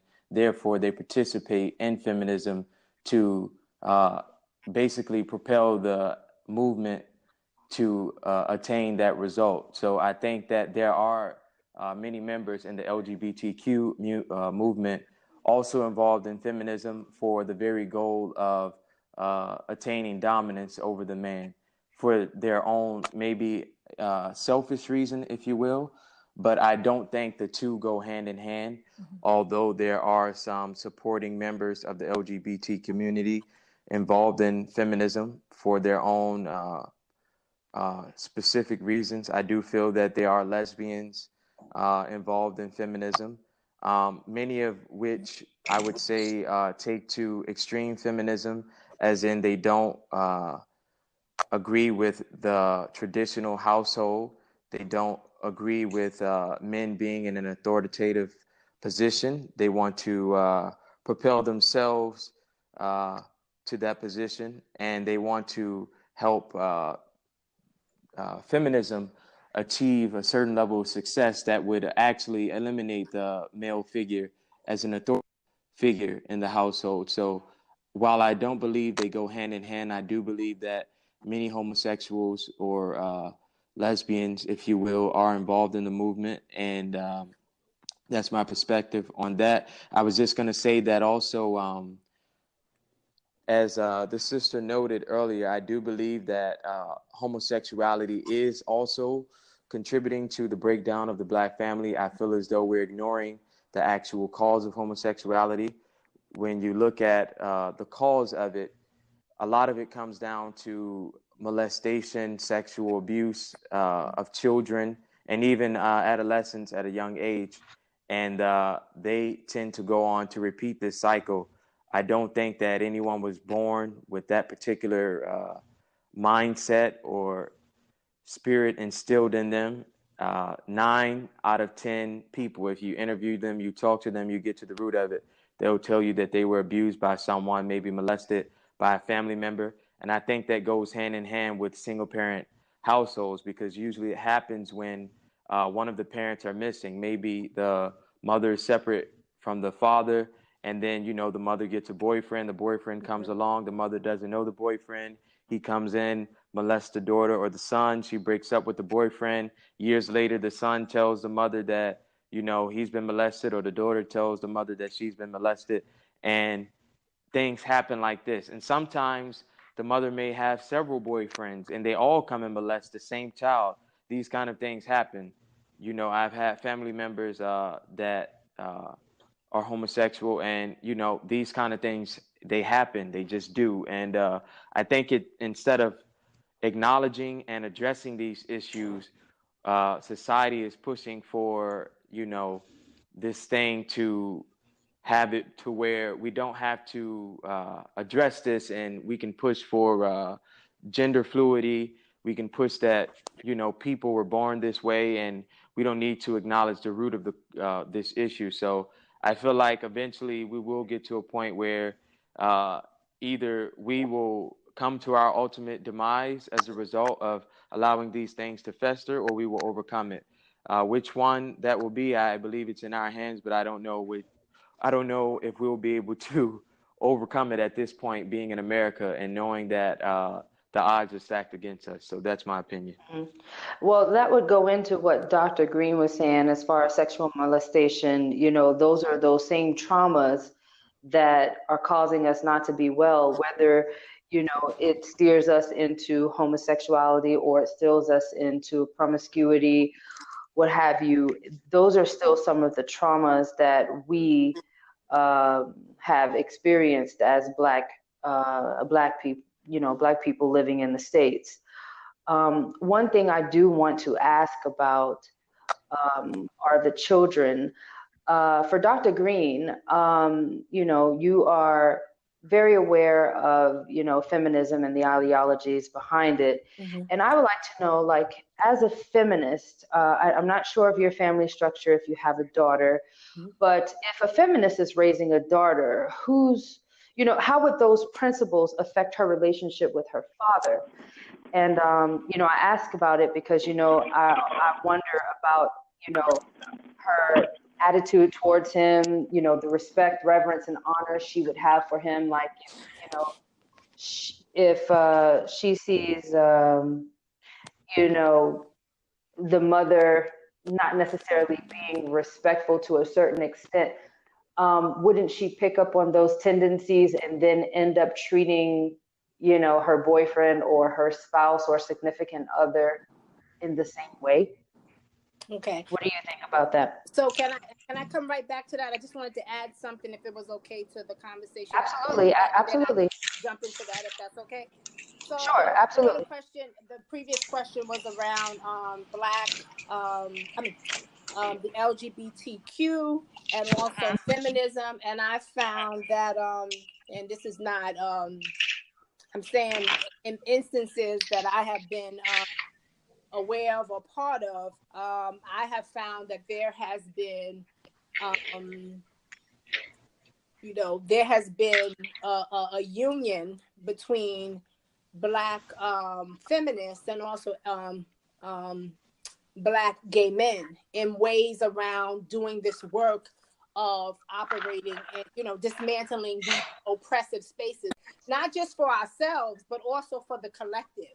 So Black gay men, as many of you have mentioned, have definitely very much been a part of human rights, civil rights. We have James Baldwin, we have Bayard Rustin, but we also just have had people that, are nameless and unknown, but have been doing this work, the everyday person doing this work. One of the things I often wondered, and just thinking about, what is it about, Black women and Black gay men that, where there is this synergy around the work that they're doing?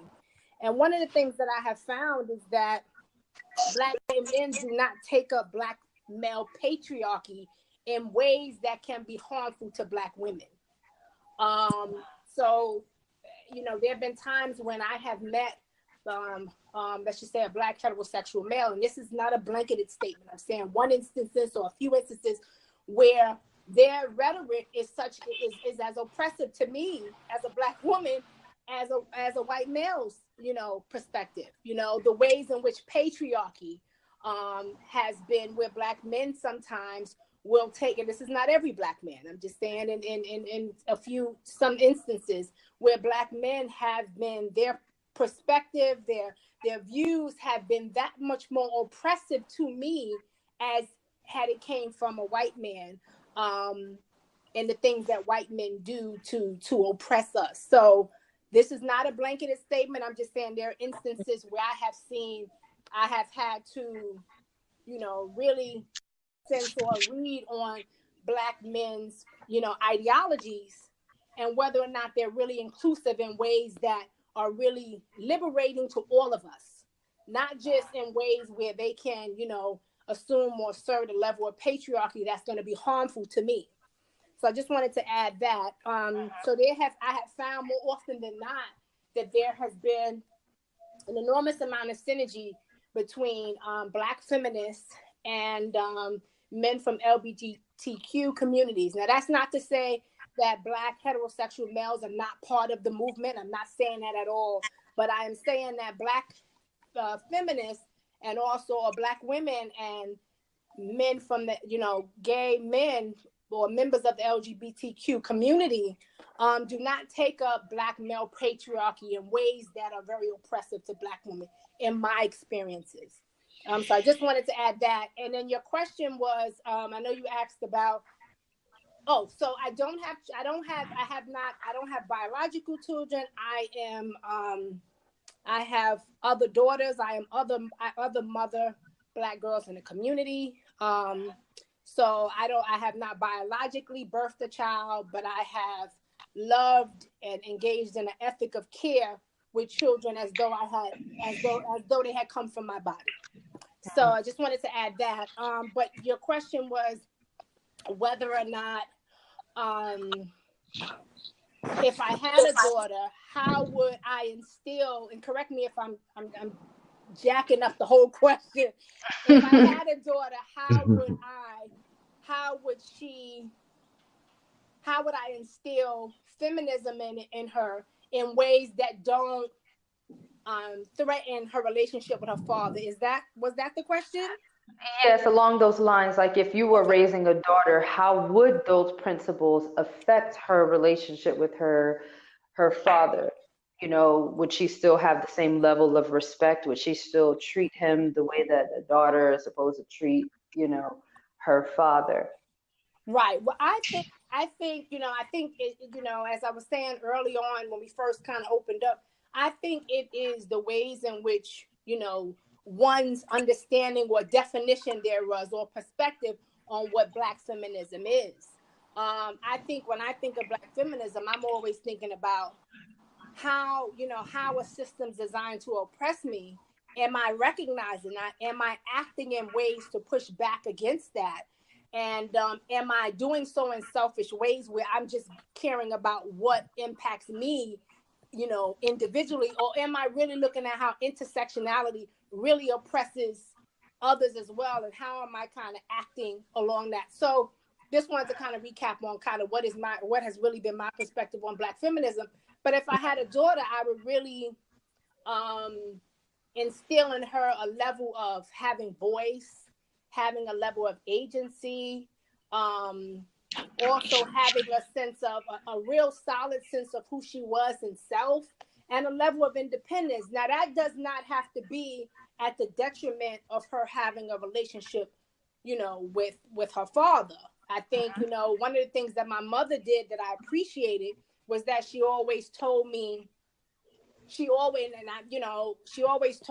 to, or instilled in me this idea of being independent, but not in ways that, not that it had to be packaged in a way that was insulting, not that it had to be packaged in ways that was disrespectful, but she really wanted me to have an independence and have voice and agency in ways that I can, really, stand up for myself, but also stand, be on solid ground and able to really navigate this world. And so I never felt that was her approach to raising a Black child, a Black female child in the Bronx. I never felt like that was at the expense of relationships. I think what really, and I don't think I had a chance to talk about this when we first opened, I think what really hurt and challenged relationships with my father was, his lack of being consistent, and his lack of, his, constantly, he's here one day, he's absent the next. He's here one day, he's there. So that in no way was my mother, In fact, she always spoke lovingly of him and always instilled things in me that were never in opposition of us having a solid relationship. I think what hurt that relationship, or didn't allow that relationship to continue to thrive, was his inability to be consistent. So I just wanted to kind of, now that's my situation. You talk to someone else and if they have a different perspective, they may have a different perspective on it. It all goes back to what people's perspective on feminism is, and how do they enact that? What are the actions and steps they take with their children? But the ways in which our relationship broke down, my father was not at, based on any tenets or any anything my mother had said. She had always spoke highly of him, even when, you know, he wasn't actually operating in the most high type of ways as a father. So I think what hurt that relationship with me and him, I think what I know rather, wasn't, you know, because she never gave me a sense of feminism that was abrasive and that was, you know, because I was still a child. So, you know, you want to instill certain things in your child, but you always also want them to move and operate respectfully. And so it wasn't that damaged and hurt the relationship. It was his inability to be present. And you know, he was also, this goes back to trauma generate. He was also dealing with his own, you know, inability to express his feelings. So on top of him not being there consistently, you know, he lacked an ability to really express his feelings. So that's, if I think about what my perspective is on hip hop feminism, Black feminism, but also what my experience had been, you know, the relationship that I had with him, or the lack thereof, was because of other things that were actually going on that really deteriorated that relationship. Can I ask you a question, sister? Sure. This is Brother Aquan. Do you think that if your father was actively in your life, that you would even pursue a direction of feminism? I think I still would, because I saw things in my community that was so problematic. So when I looked at feminism, I saw the things that were so unjust in our community. I saw instances of police brutality. I saw instances of the, lack of opportunities for our people. I saw instances of those things going on. I saw instances of grown men trying to court young girls that were not of age. I saw those things going on. So it was the things in the community that really, I think, was kind of the in some ways gave me some level of, that was the landscape that kind of set things in motion as far as my perspective on different things. So I think more than anything, it was the time I was raised in. I was raised in the Reagan era. So if you were a black family living in an urban community, you just got a raw deal with the policies that were coming out of the Reagan administration. It was also the crack epidemic. You had HIV, you had AIDS. So there was just a lot of things going on in the community, and it was a community that of trauma, and it was also a community dealing with trauma, but also a community that was just in survival mode. I didn't know it was survival mode then, but as I got older, I come to know that it was survival mode. And even in the most dire situations, we as Black people have been resilient. So it came from my connection with feminism.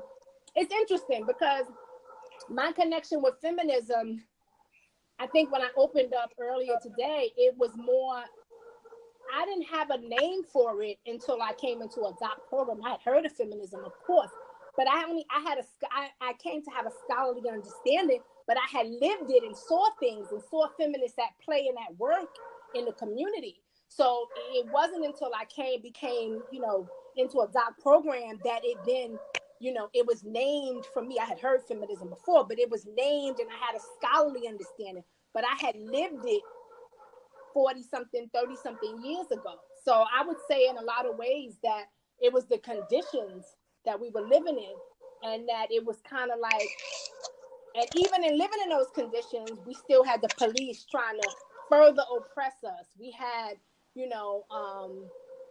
lack of opportunities, lack of jobs. We just had all these things going on, already being, living in an economically depressed community. So I think those are the things that really, really have impacted me the greatest and has really shaped my perspective as a feminist. All right, ladies and gentlemen, those are all very good points. I like the wisdom being brought forth tonight. Let's take a second to regroup and come back with more intellect and more knowledge. We'll be right back. 1 Peter, chapter 5, verse 9. Steadfast in the faith, knowing that the same afflictions are accomplished to your brethren that are in the world. They say it ain't worth it if you never have to fight for it.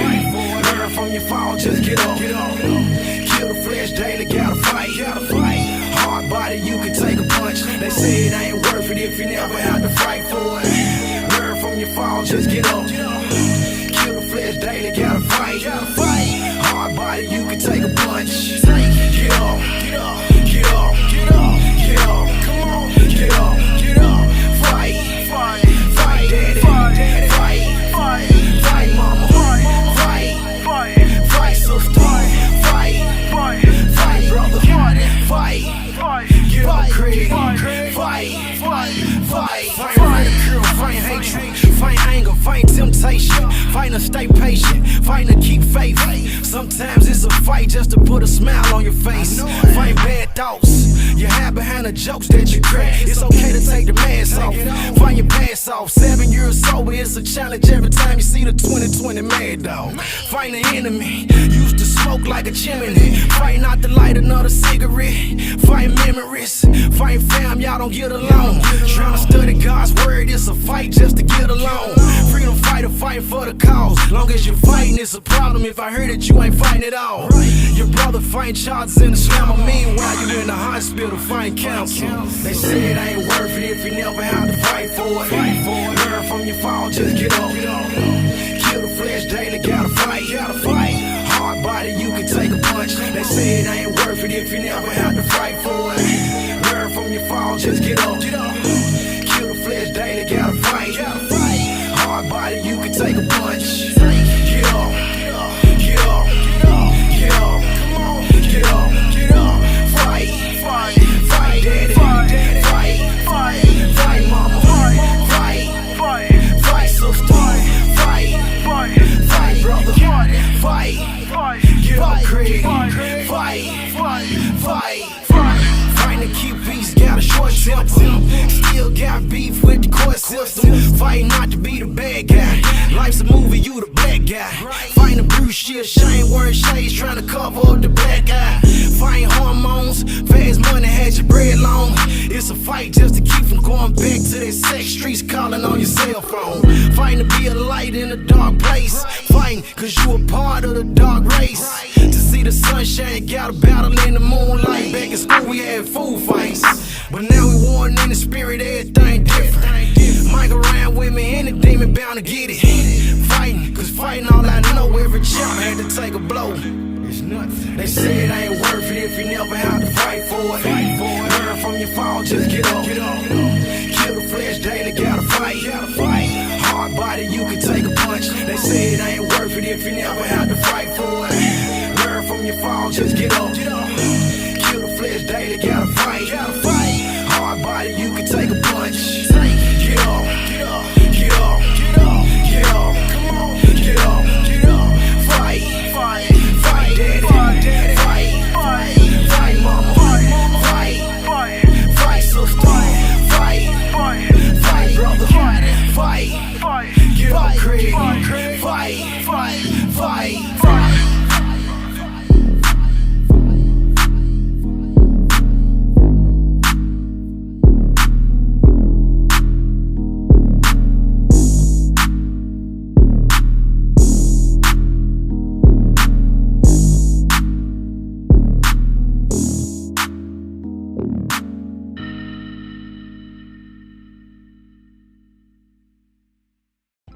The love of your art, as well as the process, will always ensure that you are invested in your craft and the mission of art.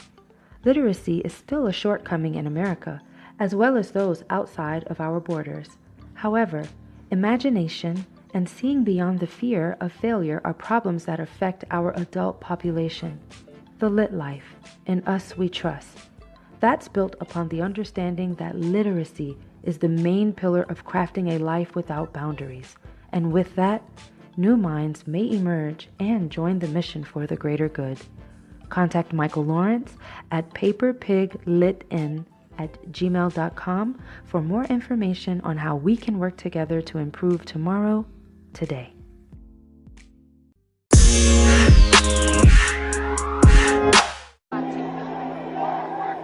I think the women at that time didn't really want to get involved with feminism. It was only small little bits and pieces of women at that time. They were more so involved with the struggle or with the platform of the struggle, you might say. When our Black Panther movement began in the mid-60s, it was similar in time. The women's liberation movement in the white community began, and they were assuming that our pattern was their pattern, that they have domination by powerful men, and that women have to be liberated in this little context for women liberated from men. Well, we didn't have that context. We saw what we needed to be liberated from was racism.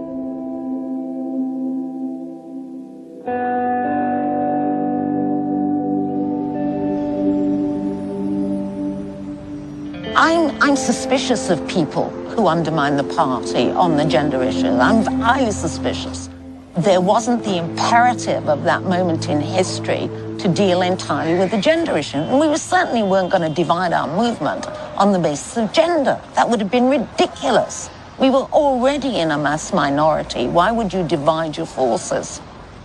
When you start moving, getting out of the oppression that you've been under, and the men start wanting to assert themselves, you think you have to then hold back, step back, and let them go forward first, or what?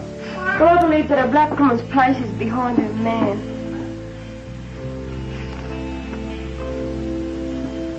I mean, most of the men now the black men wouldn't be where they are today if it wasn't for a black woman.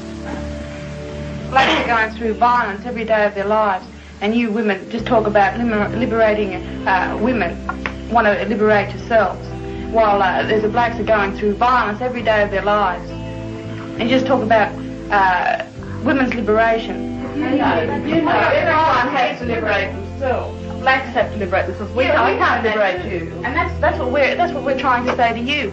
We can't afford a split at the moment. The black family is not monolithic. It's multicultural now. You can call it the African American family. It looks like, in certain ways, the Obamas. A biracial man, African American woman, and kids that have some measure of mixed cultural background and mixed grandparentage and all of that.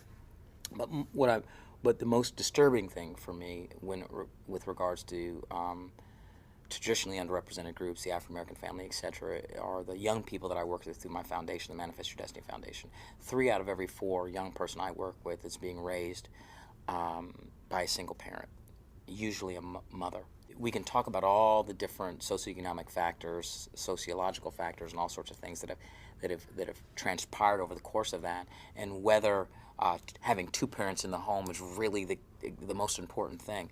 I believe that you have the best results when you have 2 parents in the home. Certainly economically you do. All the research bears out that when you have 2 parents in the home, the family saves more, does better, etc. Yet in many African American families we don't have that, and it's something that I think that all of us have to take a look at.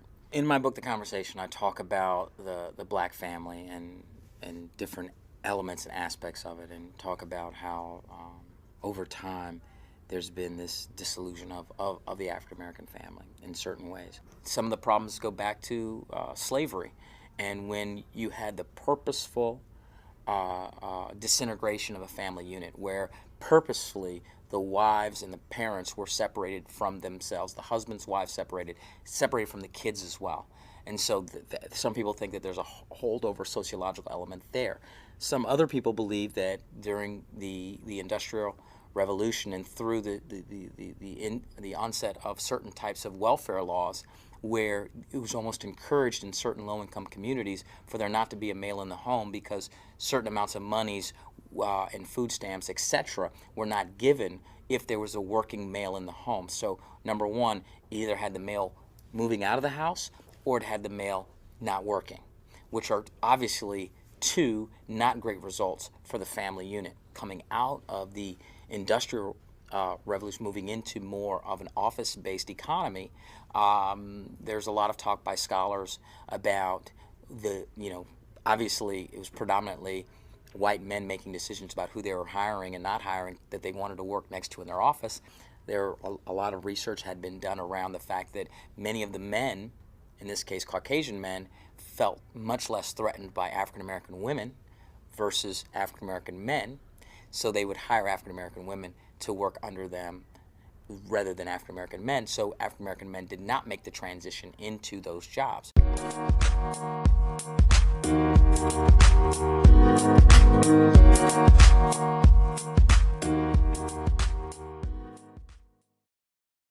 Welcome back to the Project Discourse podcast with the panel. We have joining us today Brother Akwan, Brother Mike, Brother Corey, Dr. Delecia, and Ms. Teresa Chambers, and your host, Stephanie. You know, in the beginning, I asked a question, if men were in their place as, as far as, not being dormant and docile when it came to the Black women actually protecting them. When the doctor was speaking, it just took me back to that question, because she had mentioned that she saw men, going after, young girls who weren't of age. Her father may not have necessarily been operating in his role. So it's like, if we are seeing, as women, if we are seeing these examples and this is all we know, it seems like it would be something that would push us into feminism, because we want to protect ourselves from that ever happening again. So it's almost like, is feminism a coping mechanism or defense? Exactly. Yeah, but I don't want to, I understand that this movement is in place to, empower women. I don't want to take away from, any positive aspect of feminism. But the way that it seems is that when you go through, like she mentioned before, if you go through something traumatic, you go into defense mode, and you'll arrange your whole life around that one traumatic situation, so that you don't ever have to step foot into that environment ever again, because it's toxic. And so as a woman, we have all seen things that are very unpleasant, undesirable, and it could have made or broken our relationship with Black men. But like what Mike said, even though Black women have, traditionally been the most, disrespected being in the world, we still look to our men to rise to the occasion, to protect us, to love us, to provide for us, to care for us. When we don't see it happening, we place ourselves in groups of sisterhood, which is what we do after we break up with a man. Where do we run? To our sisters.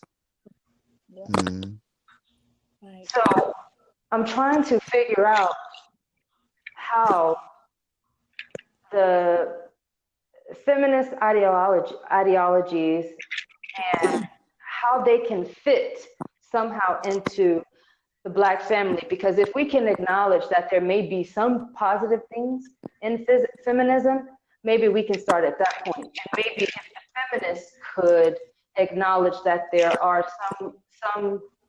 some good things with there being an order. There's a reason for an order. Maybe we can start there. So I think feminism. I think someone made a comment that it's defense mechanism. I'm sorry. I wouldn't say that. I do feel like it is just a response to, or having an awareness of how we are always under attack. And when we use the term Black feminism, one of the things that I really want, I feel like sometimes, and I'm not saying within this conversation, but just kind of talking more, or having conversations with people broadly, I think people think, okay, it's only about the conditions of women. But I think, if Black families had an understanding that it is about the conditions of having an intersecting identity, being Black, being female, but also what are the conditions that impact our community? Because anytime Black women we look at history, anytime Black women have risen up, it has not just been in selfish ways, just in ways that impact their own daily lives, but it has always been around, advocating for those that are situated at the margins. It has never just been, okay, we're just going to take up Black women's issues and, the hell with everybody else. It's always been that we have had an understanding that this is maybe our individual situation, but there's a collective, we have to have an understanding of that there are, if these things are happening to us, that there are other things, there are other people with intersecting identities that are impacted. And I think when we talk about Black feminism, we have to understand, because Black women are very much so connected, to their families and their children. And there's the element of Black motherhood and family relationships and partners and marriage, that in essence, it is really looking at everything that impacts individuals at the margin, specifically within the Black community. So I think the terminology sometimes, closes people off in ways that, okay, that's only about Black women. But we have to also really think about how Black women have broadened and really, because had it been narrow, they would have just taken up what impacted them. Well, this impacts me, and I can't be bothered with all the stuff y'all got going on. This is what impacts Black women, and that's that. But it hasn't been that, and Black women have always taken up their stuff. In fact, at some points, in many cases, they have put themselves last and have made sure they have advocated also for others that have been at the margins. Because if one group of people are marginalized, we, in essence, we're all marginalized as an intersecting. That is LGBTQ. That is people that live below the particular social economic status. We're all being impacted, and oppression is hitting us all the same, and it may be in different ways, but we're all being impacted by it. So one of the things that I really want, I wish more, as we're having this conversation, I'm really appreciating the fact that we're able to kind of come together in very respectful ways and have these discussions. But, I really wish, when I have conversations outside of this group, that, people really understand that, Black women have always been advocating for their humanity, but also for the humanity of those connected to them, their family, their children. And so I think also I hear some men sometimes say, they identify as Black feminists. Not that they may be, no, but wait. Don't set me up yet. Wait. No, when I say they identify as Black feminists, they identify with the issues that are impacting Black women. Can I touch base on that? I didn't hear what you said. I said, can I touch base on that? Because you kind of lost me with that one, sister. Okay. but no, and the reason, I spoke on this on another show. Okay. A lot of the stuff that we really don't understand that we deal with is because of a curse that was put on us, and I spoke about it. I didn't never read the scriptures about the curse, but I actually spoke on it. So I'm gonna read the scriptures now. Okay. This is Deuteronomy chapter 28, verse 1. Okay. This is why we're going through all of this stuff. This is why we even have feminism rising up and all of this. I call it madness, because God gave us a strict structure of how to live our lives, that we will be successful and we will be blessed in all ways. And we detoured far from his commandments, which brought us to the situation that we had at hand, the slavery and all of this other stuff that we're dealing with, and the fatherless homes, and even this LGBTQ, all of these acronyms type joints, this is why we're dealing with this, because we fell from the Most High. This is verse 28:1. It says, "And it shall come to pass, if thou shalt hearken diligently unto the voice of the Lord thy God, to observe, to do all his commandments which I command thee this day, that the Lord thy God will set thee on high above all nations of the earth. And all these blessings shall come upon thee and overtake thee, if thou shalt hearken unto the voice of the Lord thy God. It says, blessed shall thou be in the city, and blessed shall thou be in the field. Okay? Blessed shall be the fruit of thy body, and the fruit of thy land. The fruit of thy body is our children. It says, blessed shall be thy cattle, and increase of thine kind, and the flocks of thy sheep. Blessed shall be the basket and thy stores. And the basket and stores, your bank account, your money. It says, blessed shall thou be when thou goest in, and blessed shall thou be when thou comest out. So blessed when you come in this world. I mean, we will inherit riches, and blessed when we die and leave out this world. Let me jump down to verse 15. It says, but it shall come to pass, if thou wilt not hearken unto the voice of the Lord thy God, to observe all these commandments and statutes which I command thee this day, and that all these curses shall come upon thee and overtake thee. Cursed shall thou be in the city, and cursed shall thou be in the field. Cursed shall be thy basket and thy store, so your bank account, your money. Cursed shall be the fruit of thy body and the fruit of thy land. So that means we will have to work for food, and our babies will be going through different situations, curses. They won't be blessed when they come in this world. It says, verse 19, it says, cursed shall thou be when thou comest in, and cursed shall thou be when thou goest out. So that means all of the stuff that you seen growing up to make you a feminist, sister, it came from the fall of our ancestors. It came from this stumble that we fell, because as black people, we are the lowest of the lowest on the bottom. Yes, we have education, we have, we got master's degrees, but we're still, according to the population of the world, we are the lowest. We are at the bottom. And let me jump to verse 48 real quick. It says, therefore shalt thou serve thine enemies, which the Lord shall send against thee in hunger and in thirst and in nakedness and in want of all things. So this tells us everything that we need, we want, we have to go to another nation to get it. Clothes, food.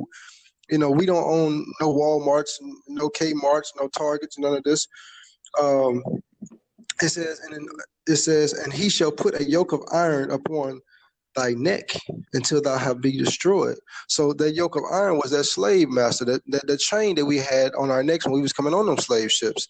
Now, from that, I'm gonna jump to, and I'm gonna try to be real quick, because I know you probably want to say something about what I'm saying, but I just want to say, we fell from the Most High's order, which I spoke about the first time.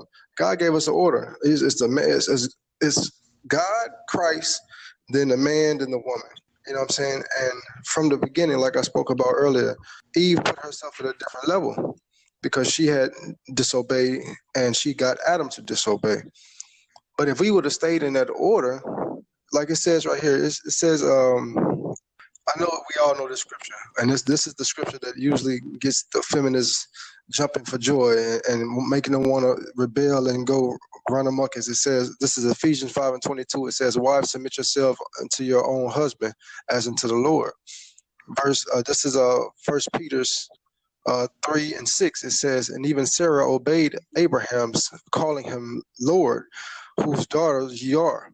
So we are. So my black women are the daughters of Abraham, Isaac, and Jacob. As long as ye do well and are not afraid with all amazement. Now I'm gonna tell you about a virtuous woman. It says a virtuous woman. This is Proverbs chapter 12 and verse 4. It says a virtuous woman is a crown to her husband. So if that's what I was speaking about, being like the black family being so strong. If we just get back into the order of the Most High, we will be the strongest. We will be above all these other nations. We will be the ideal family. Because right now, a white family is the ideal family. They live in, how we want to live, how we trying to live.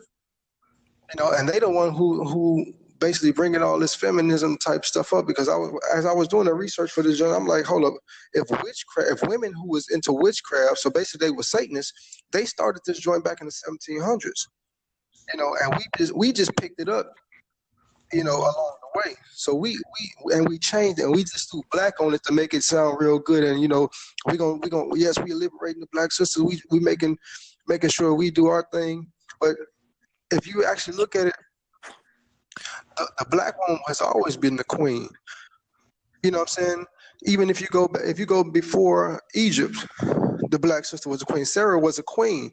If you look at some of the black women in the Bible who did virtuous things, they were queens.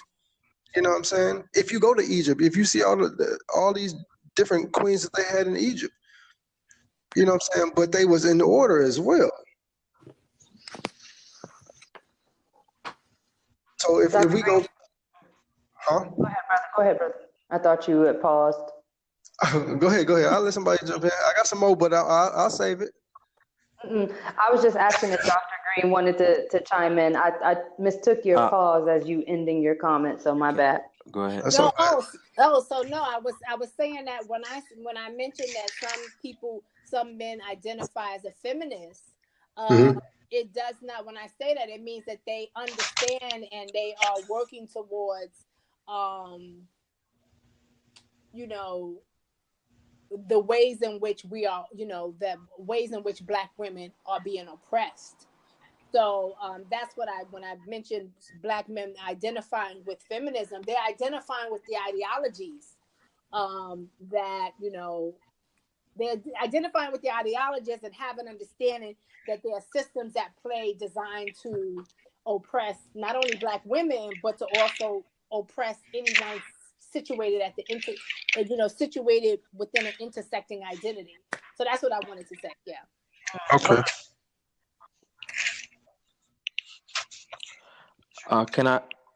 Can I chime in on some of the things that were said earlier, some of the points that were brought up?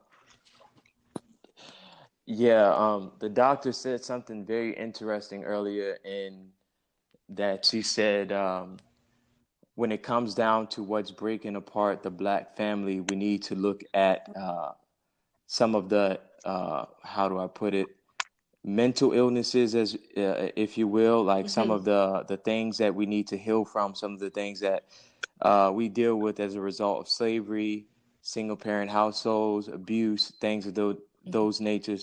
I just want to touch on a couple of things in relation to, our support for other movements and what we deem as oppression. Like, for example, we have racism, we have classism, we have sexism, we have many different kinds of oppression. And then we have the LGBT community, which claims that they're being oppressed as far as their sexual preference. I feel as though, when it comes down to us upholding Black family structure and us supporting the growth of Black family, we have to look at movements such as the LGBTQ community and examine them carefully, because if we're going to say, we're for Black family, then we need to look at, where we're going as far as population. And we all know that based on, many different facts and statistics, that homosexuality in most cases come about as abuse. So if we're going to support the LGBT community, we shouldn't support them in the capacity of encouraging them to continue doing what they're doing, but to recover from a lot of the things that they went through, whether it's abuse, whether it's molestation, et cetera, because we actually need those men and women if we're going to continue as a race. If you look at statistics, there are 1.5 million Black men that are missing from the Black household across the nation. There are 83 Black men for every 100 Black women. We don't have enough Black men to go around, as in there isn't one-to-one as far as Black men and Black women. So even if we wanted to keep reproducing at a regular rate, we couldn't couldn't possibly do that at this point because of the amount of Black men that are missing. Then you also look at I'm sorry. Oh, I'm sorry. Can you hear me now? Can you guys hear me? Okay. I was just also saying that abortion rates are 1 in every 2. That means that at this particular point in time, 50% of all the children, Black children that are conceived, one of the 2 is aborted. So we're at a point where our numbers are declining, and we have a situation where we have a community like the LGBT community that's staking their claim and trying to receive empathy and encouragement from everyone else and gain our support, when in fact we should be trying to help these people heal and recover from their particular illness, because in a sense it is an illness, and if we all were to take to that particular lifestyle, there would be no more of us. In the next 100 years, the Black family will be extinct in America if something doesn't change. And I feel as though us supporting the LGBT community is kind of suicide to some extent, because we're encouraging our brothers and sisters to adhere to that lifestyle, and it's a lifestyle that will ultimately lead to our extinction in Western society if we don't treat it as something that is detrimental to our growth as Black people and the Black family structure. So if we're going to talk about healing from all of these things that came about through slavery, in slavery, homosexuality was forced upon us as well. And I feel as though it's something that's being forced upon us today in many capacities as children, as adolescents. And I feel as though it's something that has no part in the Black community. And if we encourage that kind of lifestyle and think as though it won't affect us, eventually it will to some extent. And I feel as though it could lead to our extinction within the next 100 to 150 years if we don't help these people recover from their illnesses as we would with any other illness, whether it's abuse. I'm sorry. Can you hear me now? Can you guys hear me? So that's The just one my thing I opinion. don't want to I do, hope you though, guys is I heard me don't want clearly. I know to it's breaking focus up. on homosexuality in this particular topic, because we're focusing on, you know, the feminist movement and how that can destroy the Black family. There are so many things that can pick apart, you know, the Black family and its structure. It can just, there's a lot of things. What I would like to know is, what is the antithesis of feminism? And I ask this because hypermasculinity is the, you know, the avoidance of anything that's feminine, and you have toxic masculinity that's described as, you know, socially constructed attitudes that describe the masculine gender role as violent or unemotional, sexually aggressive, so on and so forth. So what would be the opposite of that, of this concept? I can direct that to the doctor. Well, I would say, I want to first reiterate what my position is around feminism. It is, you know, working constantly towards dismantling sexism, racism, class, gender, you know, all of the isms that impact us. And I feel like those things, I feel like feminism, Black feminism, or at least the ways in which I framed it for myself in our discussions today, is designed to not only take up what impacts us, Black women, but the collective. As far as what is opposite of that, I don't know. I think black male patriarchy has, you know, in some ways been very reminiscent of white male patriarchy. Now, clearly, Black men and white men, you know, have their own, you know, they have their own differences. But as far as the ways in which patriarchy places itself in ways that further oppresses Black women, I don't know whether someone would consider that, because when I think of Black feminism, I'm thinking of, you know, the work that we're doing to uplift ourselves or to disrupt and resist. It's always about resisting the isms that are at play. I don't know what that would be, what would be the opposite of that. Yeah, because, you know, they have so many, you know, there's so many, you know, concepts out there. So for the feminists, you know, if women are feminists, what would the male aspect be, you know? I would like to direct something to Brother Akwan, because he, you know, brought out the scriptures. And one in particular is the submission of a woman And I would like to ask, how can women submit to men whose leadership abilities are either warped, misguided, or misplaced? Because it would prove to be very difficult for a woman, you know, whether she's a feminist or not, to come under someone who's not right. Honestly, I wouldn't suggest it. If you don't, if the person, the male that you're with, if he doesn't have a base of Christ, and it's going to be likely that he's going to be actually walking in a righteous manner. You know what I'm saying? And the reason I say that, like, because it's hard for a person to have a sense of righteousness in a wicked world. We live in a time where it's wicked. We are raised in a system that's oppressive.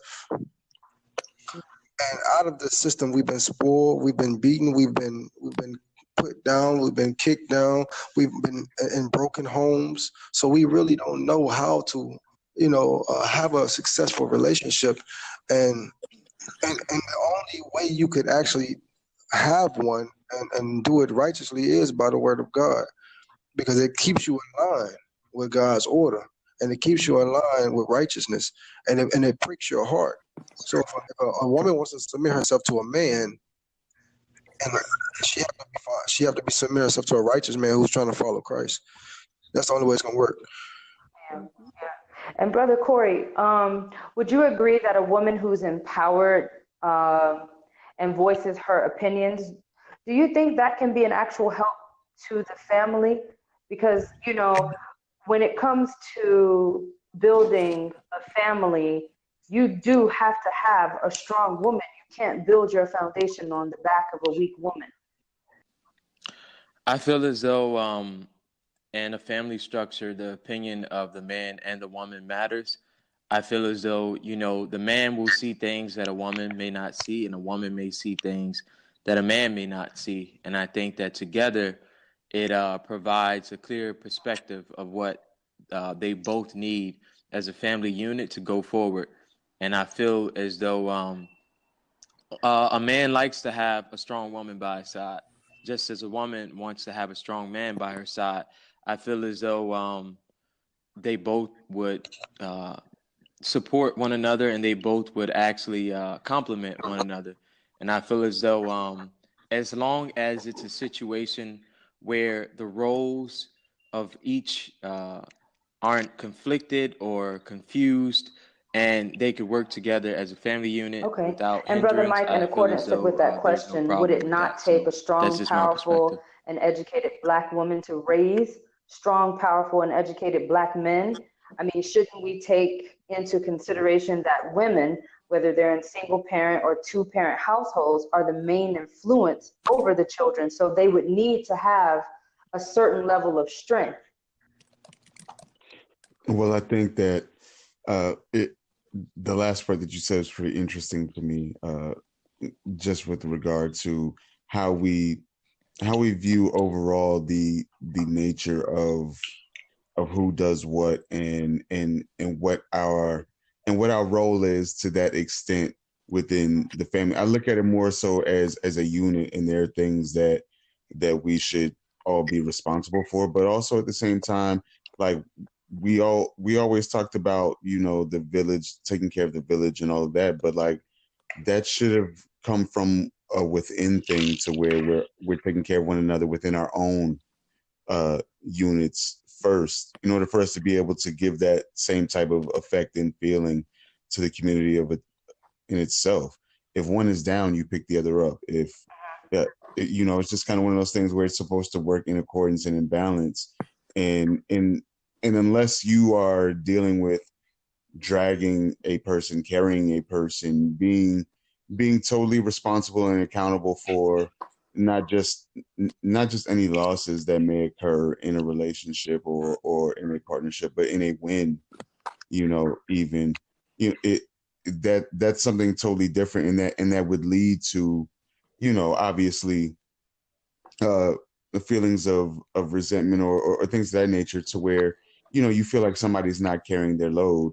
And then it becomes one of those things where you get into the gender roles, as you can say, because honestly, if feminism is to gain the ultimate traction and be what it is supposed to be, then the disappearance of gender roles can only happen if people come from a true unit and partnership perspective. It should be about the team at all times. I mean, hey, if you see somebody's Can you all hear? Yeah. I'm here. Okay. Yep. Okay. We're just waiting on Brother Mike. While we're waiting on him to come back, I would like to ask, what differentiates a strong woman from a feminist? I'd like to direct this to Teresa. What do you think differentiates a strong woman from a feminist? What attributes are different? Well, to me, especially in terms of gender roles, I think that there is strength in, for lack of a better term, knowing my role. I know very well I have the ability to go out here and play the role that a male's supposed to play. I could do it all day long, but I choose not to. I feel that my role as a wife and a woman, and playing that role and walking within that role, only adds to my family. And I find that there's strength in that. Strength in playing my part and knowing my role for the betterment of my family and my children. So I walk in that strength. I look at my life personally, and Stephanie, me personally, I have 4 children, ranging from age 18 to 11-month-old. My day for the week, my day-to-day around to the moment I lay down, knowing how to care for each person individually in my household. It's not a one-size-fits-all. Knowing how to support my husband, as you know, who is in law enforcement, and the struggle that brings. Knowing how to be his peace when he walks through the door, and not adding to what he carries on his shoulders each day. Man. And I walk in that. It took me a while to learn that. I saw other relationships crumble around me to know that my role, that some people refer to me, oh, you're just a wife or you're just a mother. There's no just a wife or just a mother. This is a hard role to play. And again, there's strength in that.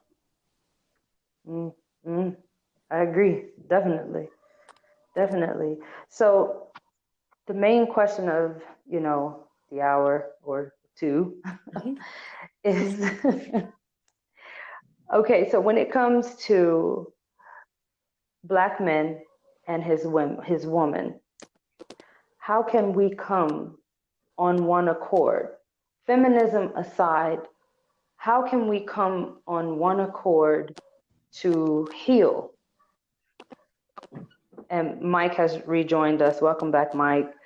How can we come together and heal what was broken? How do we fix it? Transparency. Wow, that's really good. Absolutely. That's really good. Being open and honest. Knowing how to communicate what you need without fear of it being weak or being needy or, being a lack of. Knowing how to say, this is what I need from you. And I know, with men, a big thing is respect. And with women, we just want to feel loved. And I think as knowing that, just being open to communication and hearing each other, not just saying, the typical things and what you think people want to hear. Because, again, it's not a one-size-fits-all. Absolutely. I agree. Because the reason I say that, because it takes a strong woman to be able to play the part that you're playing, Sister Teresa. You had me jumping for joy over here when you said that. Because no, seriously though, because being raised in a single parent household, and this wasn't voluntarily. My father passed when I was 2 years old, but it was hard, and just to hear a sister say that, to be a blessing to her husband when he walks through the door, that is, man, You know, that's the dream of every black man, you know what I'm saying? Because sometimes our sisters, they give us a hard time. I don't know if you guys can hear me. It sounds like it's chopping up. Yeah, we can hear Yeah, you. I can hear you, yeah. Yep, I can hear you. Okay, but yeah, it sounds like, I mean, like, sometimes that's all a man need when they coming home. They need a strong woman that's gonna be there and be like, and be that blessing and not that headache. You know what I'm saying? So that's a blessing that you said that, sister. Yeah. I think it's important also that people come to a relationship having done their own work and not coming into the relationship expecting the relationship to do the work for them. I see sometimes black women, and I'm not saying that black men are the only ones that deal with trauma, because we do as well, but I see sometimes, you know, black men coming into relationships and haven't done their work, you know, and work is a constant thing, you know, when we talk about trauma, haven't done their work, and then now coming into the relationship with the work not done, and then, you know, placing that onto the lap of the woman when she also is doing her work. So I'm just asked, I guess one of the things would be that everyone is collectively doing their work so that the relationship has the best opportunity to thrive. Yes. And I think doing the work is also being self-reflexive and understanding that there's work that has to be done, and that there isn't a weakness in there, that isn't seen as a weakness to the point where you just hope it goes away and then it manifests itself in a relationship.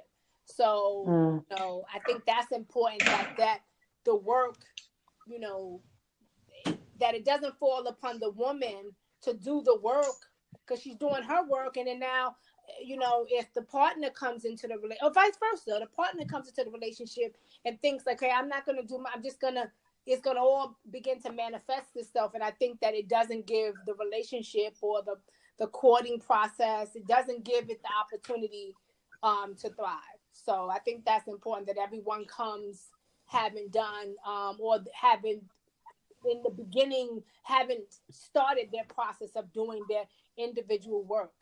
So I think that's important. So basically bringing your own brick. I didn't hear you say it again. I said basically bringing your own brick.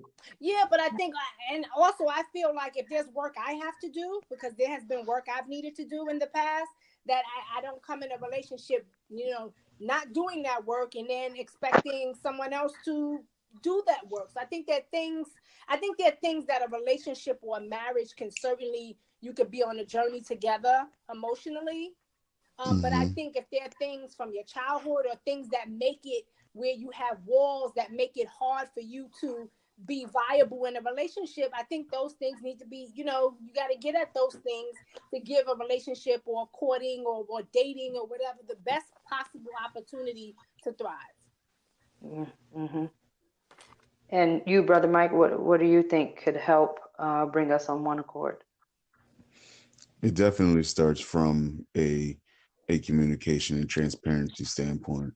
It definitely comes from, you know, being able to hold yourself accountable for the things that you need to hold yourself accountable for.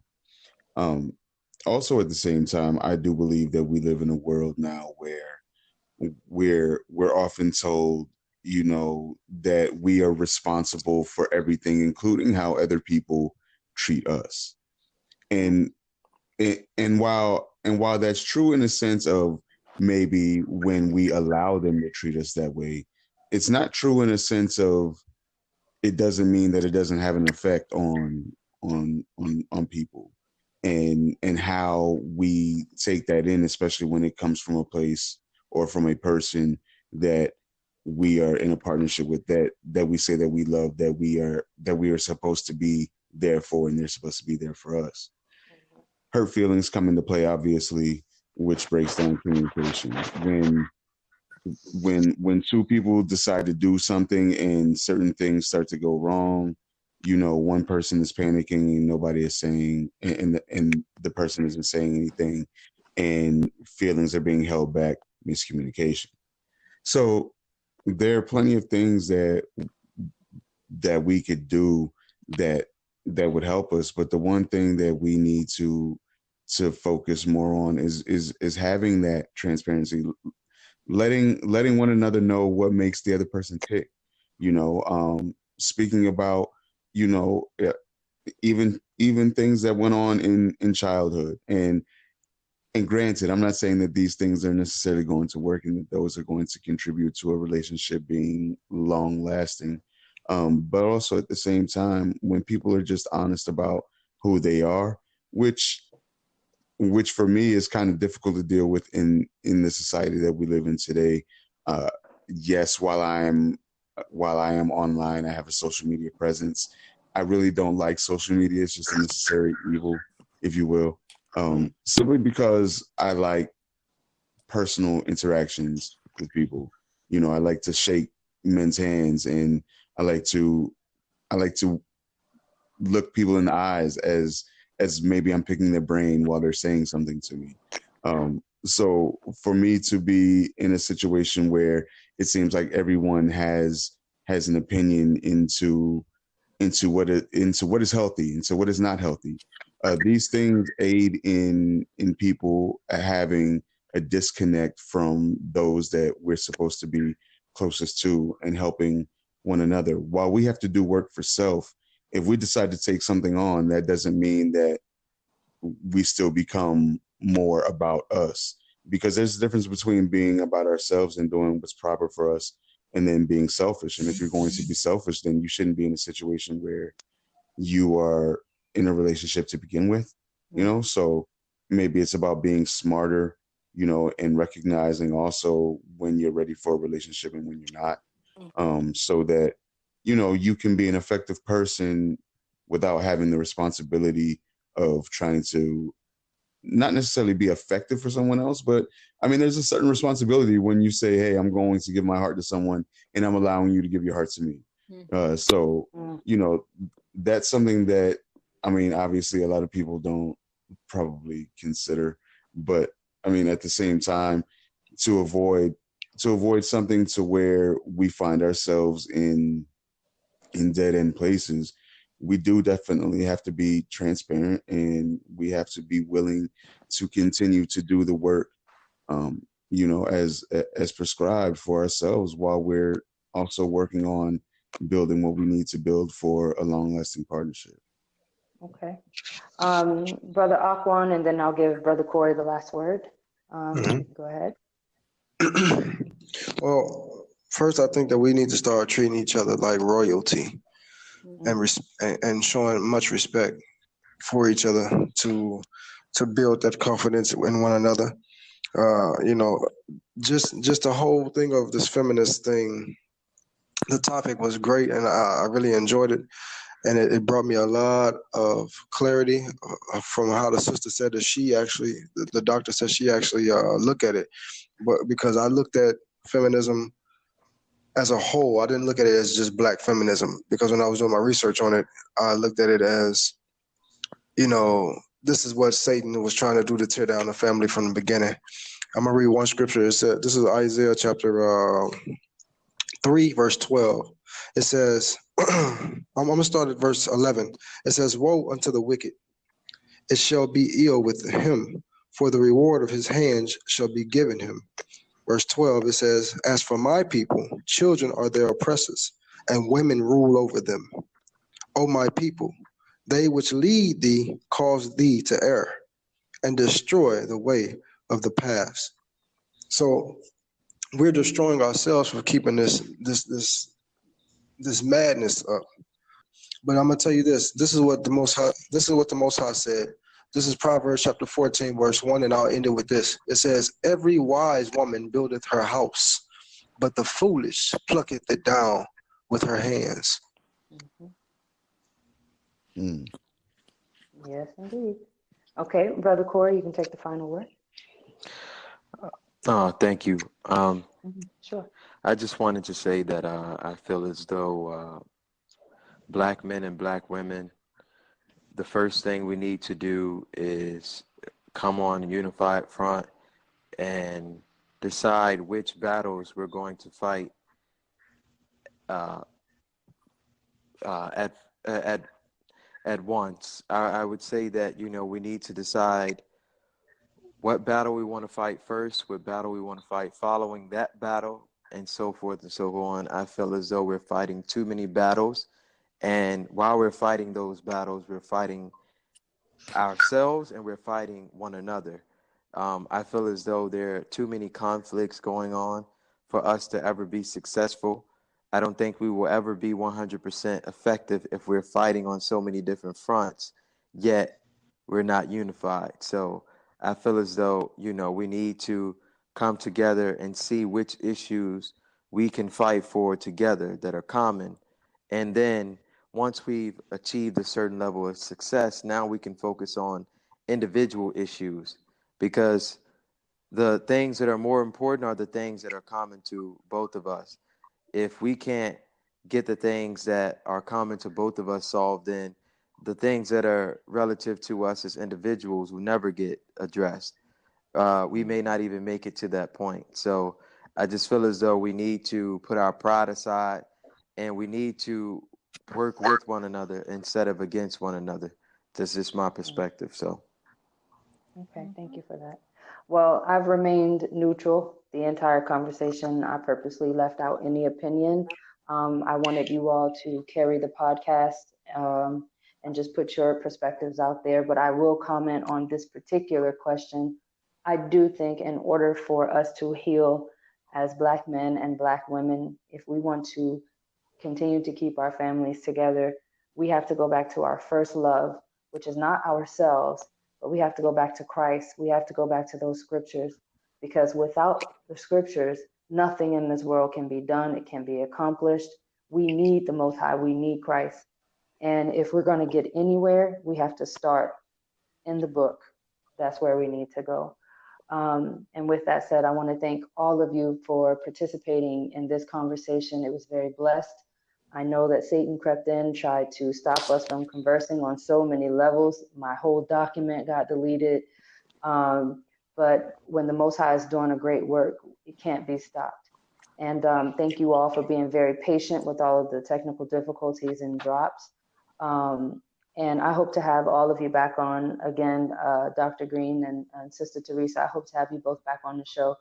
And if there are no questions, we can wrap it up here. And just thank you all. Thank you all, really.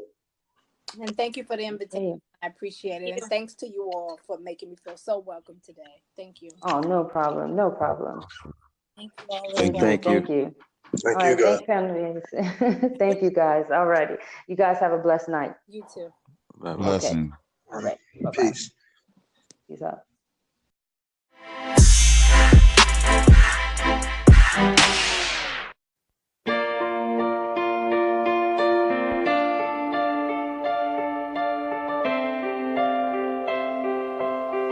Yeah.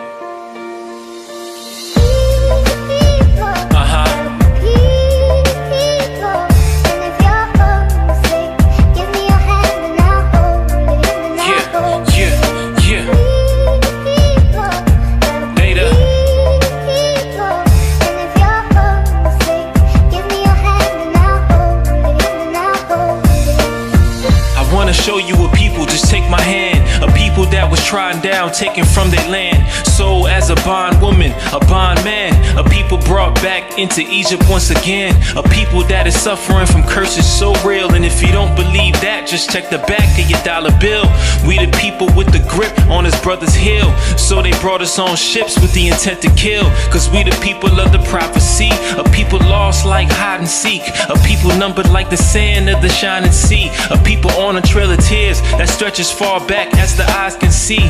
The people like a city on a hill. The people that was hidden is revealed. The people who eventually would rise up and tell the whole wide world that they time's up.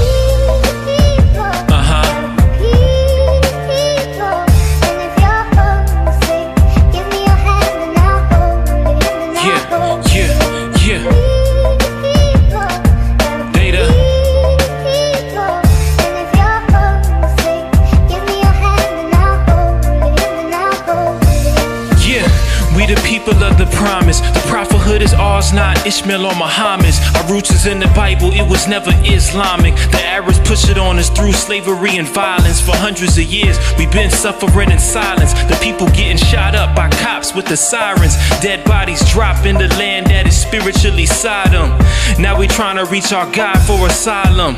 We the people that was slain, the people that was hanged, hog-tied, beaten up and tamed. The people that's in need for a change. The people that the Father sent the Son to reclaim. The people that was bought with a price. The people of the Most High, the people of Christ.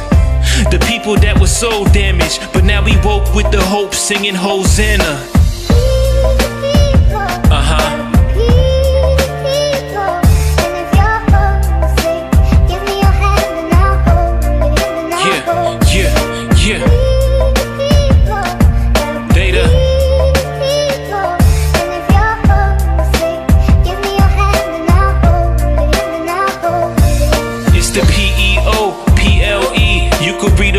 Through the pages of the KJV, it's the lost SHEEP. All we wanna do is serve God and be free. We a nation of kings and a nation of queens, a royal priesthood with Jacob in our genes. And this they know, so the nations despised us, but it's only cause the kingdom's inside us. So they gotta plot and scheme to divide us. It's a weak attempt to try to deprive us. They try to rob us, but yet still a diamond shines in the rough, can't change his will. 144,000 saints sealed in the new city Jerusalem will still be built. We've been waiting for this time for the longest. Not a place to call our own, so we homesick.